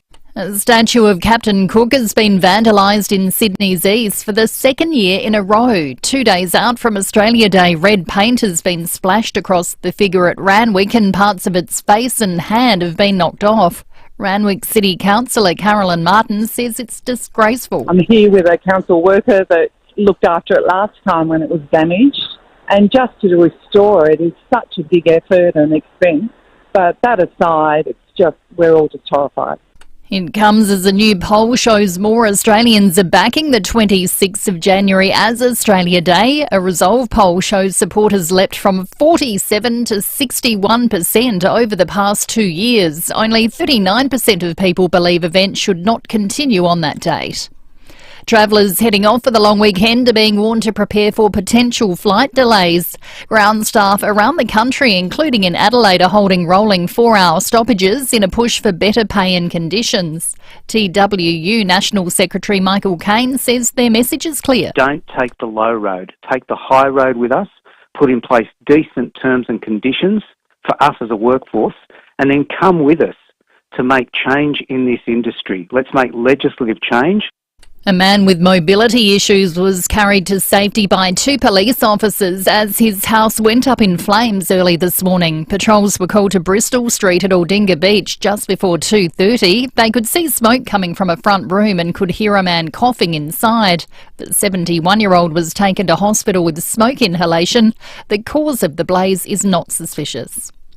Labor will offer cash incentives to help construction apprentices finish their training if it wins the next election. More from Zach De Silva. The Prime Minister will today address the National Press Club, outlining more of Labor's agenda as we head towards the election. Anthony Albanese will use his speech to promise an expansion of the government's Clean Energy Incentive program if he's returned to power. Under the changes, apprentices training to work in construction would also be given access to the $10,000 payments in a bid to fill critical skills shortages. The cash would flow from July if Labor wins the election at a cost of nearly $630 million. Australia's most prominent Vice-Chancellors will be grilled by a powerful new parliamentary committee. The committee seeks to focus on executive pay of Vice-Chancellors alongside university governance oversights, including widespread instances of underpayment of staff and poor student experience. Rates of gestational diabetes are soaring among pregnant women around Australia. Monash University researchers have found an almost 70% increase in the condition over 6 years nationally. The rise may be linked to changes in the women giving birth, including obesity, older first-time mums, and changing migration patterns in Australia. And crowds are flocking to the Botanic Gardens in Sydney to catch a glimpse and a whiff of the famous corpse flower. After more than a week of anticipation, Patricia has finally unfurled. Margaret has travelled all the way from Perth to see it. My husband and I arrived from Perth yesterday or last night. Our flight pulled in at 20 to 9. And we arrived here and was told that the queue was closed. Up early, and yes, I think we'll be blessed today, get to see her. Now turning to 5AA Sport. Call Gliderol now. Order a new door with operator before the end of February and receive 2 extra handsets. Here's Tom Wren. Thank you, Kendall. Madison Keys has fought back from a set down to defeat Iga Swiatek in an Australian Open semi-final. The American 19th seed saved a match point as she won a third set tiebreaker just after midnight. At the end, I feel like we were both kind of battling some nerves and really just pushing each other, and it just became who can get that final point and who can kind of just be a little bit better than the other one, and I'm happy it was me. Audio there thanks to 9. In the final, Keys will face twice defending champion Arina Sabalenka, who took care of Spain's Paula Badoza in straight sets. To cricket, Australia has defeated England by 6 runs in the second women's T20 clash in Canberra, despite the continued absence of Ash Gardner and Elisa Healy. Western Bulldogs list manager Sam Power is being touted to replace Chris Grant as the club's chief executive football manager. In cycling, Spain's Javier Romo has recorded his first stage win of his professional career after taking out the third stage of the Tour Down Under, which also saw him take the overall leader's jersey. Tottenham has defeated Hoffenheim 3-2 in the Europa League to sit 6th on the table with 1 game to play in the group stages. It releases a pressure valve for Ange Postecoglou following a horror run of form. It was a rewarding win too, with just 13 fit senior players available. You know, like I said, playing away in Europe with such a young team, inexperienced team, you need your leaders to stand up, and they did tonight. Yeah, good stuff. Meantime, incredible drama for Manchester United, who nabbed a late winner against Rangers to win their match 2-1. And that's the 5AA Sport. Now checking 5AA traffic. Selling your commercial property for top dollar is made easier with the team at RWC Adelaide. Visit rwcadelaide.com. And good morning. Look out for a crash at the moment on the North-South Motorway. Near Port Road in West Highmarsh there. 1 lane's closed as a result affecting northbound. Got urgent works on Grange Road near Douglas Street in Flinders Park affecting citybound. Works on the freeway uptrack through the tunnels there. Speeds are at 40. And the Tour Down Under continues today. Road closures in place around parts of Glenelg, including Jetty Road, till around 2:30. Don't miss Big 4 Holiday Park's big summer sale with hundreds of deals at over 280 parks across Australia. Book now at big4.com.au. T's and C's apply. Adelaide's most accurate traffic on 5AA. A mostly sunny day heading for 28. More of the same tomorrow, 30 up to 37 on Sunday, and partly cloudy Monday, 34. At the moment, 18. More news as it happens on 5AA. The Australian Government's Future Made in Australia plan will create a stronger economy by making more things across our country. We'll make more of Australia's natural advantages and turn critical minerals into cleaner energy. We're investing in you to learn new skills and in manufacturing and technology to create well-paid jobs and a more secure future for everyone. That's a future made in Australia. To find out more about the plan, search Future Made in Australia. Authorised by the Australian Government, Canberra. The Madigan 15B. Off-road luxury for families who live for adventure and love to explore. Get yours today at Austrac Campers. Austrac Campers! Now more than ever, you need an agent who's not just out for a quick sale. You need someone who can stand their ground to ensure you're maximising your home's potential. And there's a good reason Toop & Toop is defying market trends and continuing to deliver premium outcomes for its clients. With a history spanning almost 4 decades and a team of unrivalled experience, Toop & Toop know what it takes to maximise your results for your property in any selling condition. So if you're thinking of selling, now is the perfect time with Toop & Toop, Adelaide's trusted real estate advisors. Visit toop.com.au or call 8274 8588 for more details. We know them well because Toop, we do, part of the furniture here at 5AA. Remember, you can always hear all the latest tips, tricks, tricks and insights from Bronte and the Toop team on Real Estate Radio with Stacey Lee. They're on every Wednesday at 2 p.m. Phantom Outdoor Blinds. What are you doing? Oh, just writing a jingle for Phantom Screens. Okay, well, tell them they're up to 12 metres wide, yeah? Really big.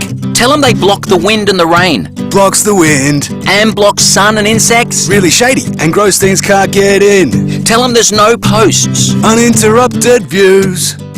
Phantom Outdoor Blinds. Blocks out most things, just not your annoying mates. phantomscreens.com.au. Drive away in the Tucson Hybrid by Hyundai from just $46,990 drive away. T's and C's apply. David Penberthy and Will Goodings, 5AA Breakfast. 21 minutes to 9.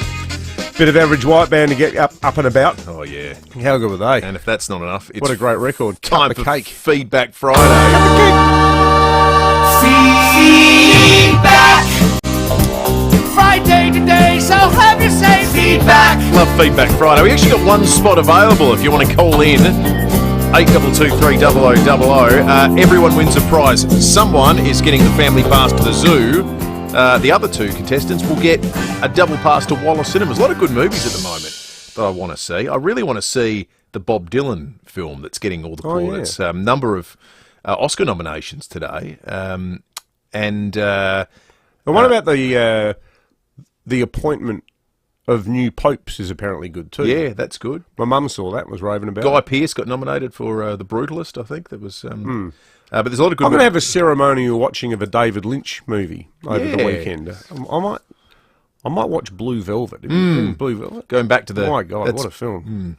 I love that Mulholland idea. Drive's one of my favourites. I love that film. I reckon there's something about his movies that's got a bit of he would like... the late David Lynch, the Hollywood director, he would have been interested in Adelaide as a city. That idea that he said as a kid growing up in, I think he was from Iowa, grew up in some totally nondescript town, and he said the thing that always interested him as a kid wasn't the houses with the lights on and people playing in the yards, it was the ones that always had the blinds drawn. And he was thinking, what's going on in there? I love that. Yeah. Twin Peaks, you name it. You're just an absolute genius. The start of Blue Velvet with when Kyle MacLachlan finds the ear in the paddock, and it all stems from that. And that bit of camera work where the camera goes into the inside of the ear, and there's ants crawling through it and everything. Like, it's such a cool film. So anyway, we've got Wallace Cinema passes to give away, and you can get to and someone's getting to the zoo. It might be Debbie in Brompton. Debbie, good morning to you. Good morning. You've got a good memory, David. Blimey. No, I got a stupid memory. I can't remember what I'm doing tomorrow, but I can remember the opening scene of a David Lynch movie. Something wrong with my brain, Debbie. Now, Debbie, let's get down to business for Feedback Friday. Do you think, Debbie, that Australian Prime Ministers should have fixed 4-year terms like US presidents do? Yeah, because, I mean, if you're voting for someone, you're voting for someone. Let's be honest, people vote for the leader of the party here. And we can't change our halfway through. We can't say, we don't like you and we want another election. So absolutely, stay there, run the course, because also they get that parliamentary pension, so they should stay the course for it. Not anymore, they don't, do they? Oh, well, they did get rid of it. But no, PMs... Oh, the Prime Ministers do. You're right, Debbie. Yeah. Prime Ministers do. Rank and file MPs don't, but the Prime Minister does. Mug punter backbenchers don't anymore. Yeah, so he should stay for it. Absolutely. No, fair point, Debbie. The 25th Tour Down Under is in full flight at the moment. When you learnt to ride a bike, did you master the art of riding hands-free, Debbie? You recall my text from yesterday, don't you? Oh, this is that, Debbie.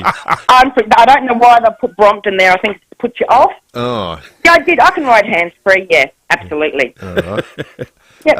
At the Australian Open, Debbie, do you think the women's matches should be the best of 5 sets, the same as men's? Well, that's tricky, isn't it? Because women want to be treated equally. They're being paid the same now, too. Well, I mean, give it a go and see how they fare. Why not? I mean, you know, you can only say let's trial it for a year and see what the women think. Yeah.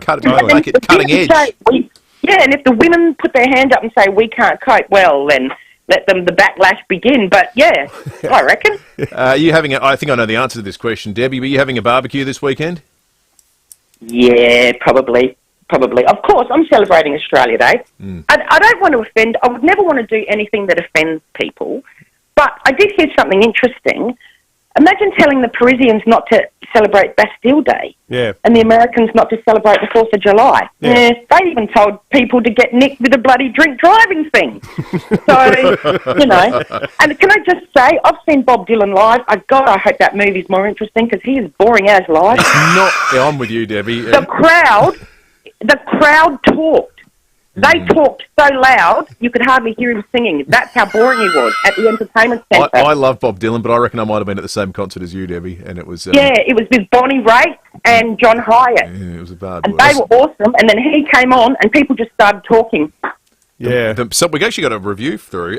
If couples, Suzanne says, saw Bob Dylan yesterday, it's excellent. Barry says the Bob Dylan movie is brilliant, almost overwhelming at times. The reviews are awesome. I can't wait to see that. Have you seen No Direction Home, the Scorsese one, which is more of a documentary? Yes. The concert you wanted to be at was the one at the Albert Hall when he first plugged in. When he became electric. Yeah. With the great Judas. The guy in the crowd calls him Judas. I think the film covers it's around that period. I don't believe you. Yeah. So good. Dean in Craigmore, good morning. Good morning, lads. Welcome back. Thank you, Dean. Dean, do you own any Lycra? If you could see me, you would know the answer, matey. All right. I won't explore that any further. Yeah, we can't see you, mate, but you sound like a good-looking bloke. Oh, I'm a good-looking rooster. Don't worry about that. Hey, Dean, what do you reckon the last day you stop saying Happy New Year to people is? I reckon just after Australia Day.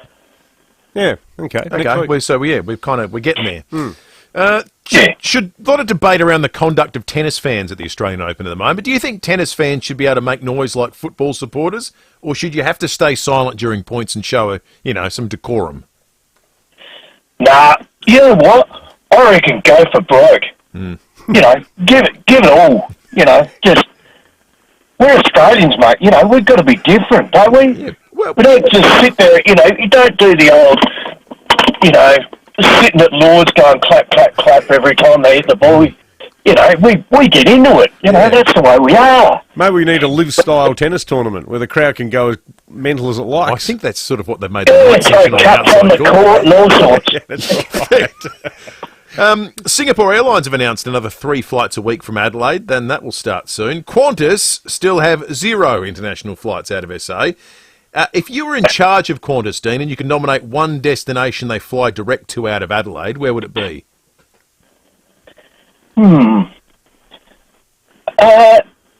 Hawaii. Yeah, good one. Honolulu, that'd be fun. Yeah. Oh, there. Yeah, winter flights, sort of a June flight direct to Honolulu. Nice short flight too. Is it? Yeah, you'd be there in about 9 hours, wouldn't you? No, if you consider that a short 8 flight. hours? Well, it's shorter. It'd be 9 or 10, wouldn't it? It's halfway. It's more than halfway across the Pacific, isn't it? Hawaii? Yeah, I like that idea, Dean. We'll do some work on that. Jake in O'Halloran Hill, good morning. Yes, good morning, David Will.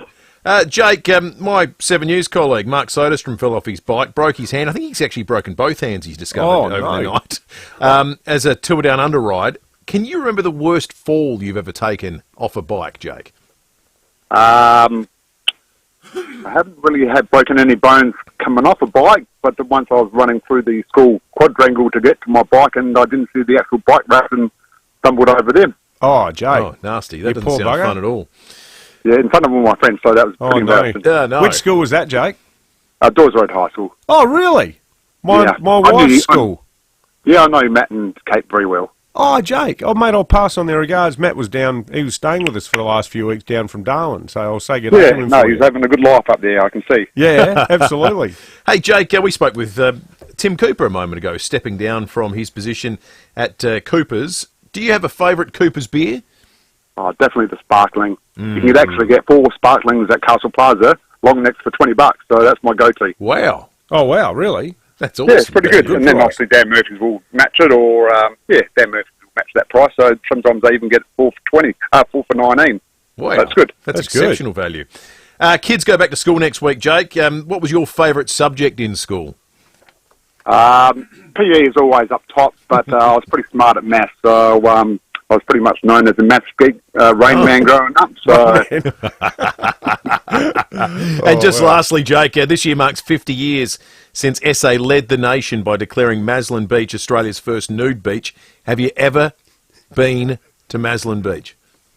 Funny story, my old man was dating a much younger woman when I was really young, and me and my brother and my sister used to head down there and spend the whole day down there with my dad and his girlfriend with her boobs out.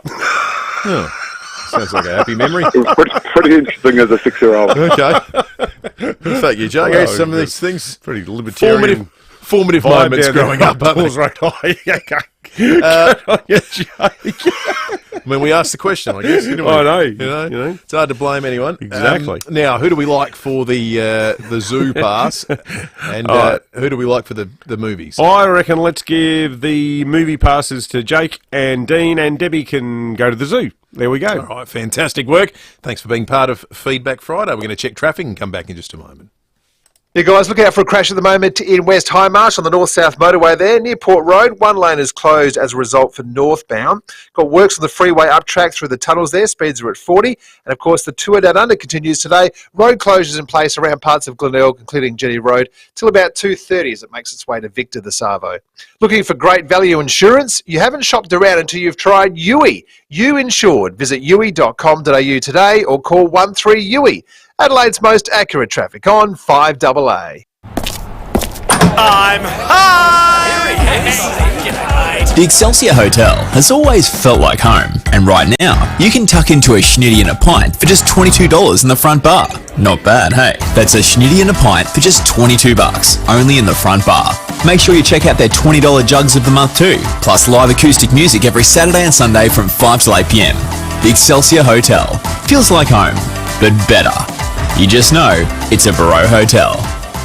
We've got Shane from Drummond Golf with us. Shane, you've made it so easy to improve your game with a room full of indoor simulators. That's right, Rowie. We think all golfers out there will love our Big Swing Golf indoor simulators at Drummond Golf Mile End. We have a room full of simulators to play golf and other sports like soccer, baseball, basketball, and even football with your mates, rain, hail or shine. Oh, it's great fun too. These simulators, honestly, they've improved my game and I need it. You're dead right there, Rowie. They're a great training tool. Thanks to the overhead Iron 3 camera that shows video of your club head angle, your club head speed and spin rate. So jump online, take a look at bigswing.com.au, then call your mates and head to Drummond Golf Mile End. A new garage door to your home can improve the street appeal and value of your most prized possession. Call Gliderol now and order a new door and operator before the end of February and receive 2 extra handsets. Plus, we'll take down and remove your existing door at no charge. Call Gliderol now for a free measure and quote on 1300 799 144. Some T's and C's apply. Retail customers only. Call Gliderol today or visit gliderol.com.au. 10% in bonus gift cards. Today only at Harvey Norman.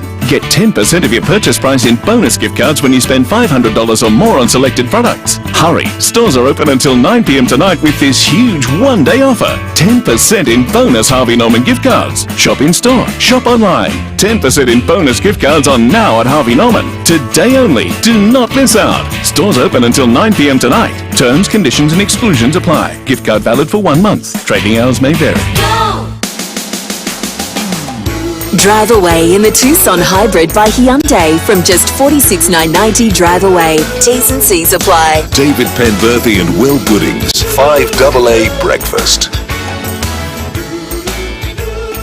7 minutes to 9. Let's have a look at the fuel situation as we head into the long weekend. It's often pretty tricky to get good prices heading into the long weekend, but we've got some for you this morning. It's better to be a member with RAA Rewards. Download the RAA app and start saving today. The best, the ex-convenience Plimpton Anzac Highway, $1.65.5. Otherwise, you can get it for under $1.70 at the OTR Prospect Road at Prospect, $1.69.9. Also, the United Glenunga on Glen Usman Road, $1.69.9. The cheapest diesel, just a tick under $1.80, $1.79.5 at the ex-convenience Clemzig OG Road. Got a text from one local mayor who said, Happy New Year, Dave. He said, I just want to let you know, citizenship ceremonies are the province of the Commonwealth. So I doubt any state government could do what Vincent Taria has proposed. It sounds like a thought bubble. And then he says, by the way, we are holding our citizenship events on Australia Day, January 26th. Well, I wonder. And we always will be. You asked the question that it was spoken about by Stephen Marshall in the lead up to the last election, that it didn't materialise. Maybe that's precisely the process that they went through. Because not constitutional. Here's a good idea. Let's get it. Because, I mean, once something gets to the point of being a piece of legislation that you want passed, the lawyers have to have a look at it. Yeah. So they must just say, listen, you've got Crown no law. chance. Mind you, didn't stop Donald Trump. Have you seen that the birthright executive order has now been challenged, and in the Supreme Court, a judge in Seattle who dates back, he was a Reagan appointee, has said, he was quite funny, his direct quotes, in fact. He said, this is just the most clearly unconstitutional thing I've ever seen. And as the people putting it forward for the state on behalf of Donald Trump were making their case, he interrupted. He said, hey, can I just ask you a question? Do you think this is a constitutional order? And they said, yes. And the judge said to him, I struggle to see anyone who's passed the bar thinks this is in any doubt that this is unconstitutional. So apparently it's been floated a few times, and every single time it's been shot down. There was a case in, I think, 1894 involving a Chinese, the American-born offspring of a Chinese family who was denied entry to a local school in San Francisco, and it went to the Supreme Court. And since 1894... yeah, that established ruling has been that the Constitution is as clear as a bell on this. But this is the thing with Trump. He's just like, well, I don't care. You know, we saw it all through all the civil trials over hush money and so forth, where the judges said, you better be careful, Mr. President, what you're saying is contempt. And he's like, okay, I'm going to say it again. The judge is a crook. You know, he just utterly, total disregard. And we've seen this, I think, from Biden too. I mean, imagine being a member of the judiciary. This is going to be funny if Chris Caracas is listening to us. Impassioned defence of judicial independence. But with all the pardons by Biden, now the pardons by Trump, the judges must be sitting there thinking, why do we even bother? You know, you try these people, or borderline, some of them borderline terror leaders over January 6th. Next thing you know, they're free with the stroke of a pen. Or, Hunter Biden. Broken several laws, free, stroke of a pen. What about... Why have trials? But Biden's family, they've already got... in perpetuity. In perpetuity. I know. Anything you do. How's that even... They've dragged it down, both sides. They have. They've both sullied We've got stuff to give away. Let's do it. Should we give away a meat tray? Now, great to have the great people at Windsor Meats. Doothie Street, Melbourne. Sam and his team, they are... meat tray OGs, and they've provided another cracking meat tray. We have provided the winner. Inspired by Donald Trump, which executive order would you pass if you were equipped with a piece of white paper and a Sharpie? Really love the simplicity of Tony from Seaton, speaking on behalf of everyone in Adelaide. South Road, just finish it. Yes. Just finish it. Keats, if you're listening... Executive order. Albo, if you're listening, let's just get this damn thing just done. Make it happen. That's right. In this lifetime. When is it going to be finished? Are we going to get a nuclear submarine first, or have South Road done? Oh, that's a good question. I think technically South Road's going to pip it. Yeah. Is South Road within 10 years? But I could be convinced either way. I must admit, though, last time I was down near where the old Lloyd's hardware store used to be, the St Mary's end, it absolutely looks like a lunar landscape there now. Absolutely flattened, where the beloved Tonsley Hotel, home of McMahon's, come and have a good time. That's all gone. You would have never gone to McMahon's. No, it was before my time. That would have been very serious underage drinking for you if you had. But however you choose to observe it, have a great Australia Day. Exactly. You got any specific plans, Will? No, first week back here, my only plan this weekend is to sleep lots. So we'll wake up and go from there. We'll be down to Aldinga. I love Aldinga on Australia Day. 3 deep. Beautiful. There'll probably be about 20,000 people there. Seriously, it is absolutely chock-a-block. I think that's and with the weather, absolutely perfect. It is 37 degrees is the expected top. Have a wonderful long weekend. We'll catch you Tuesday morning from 6.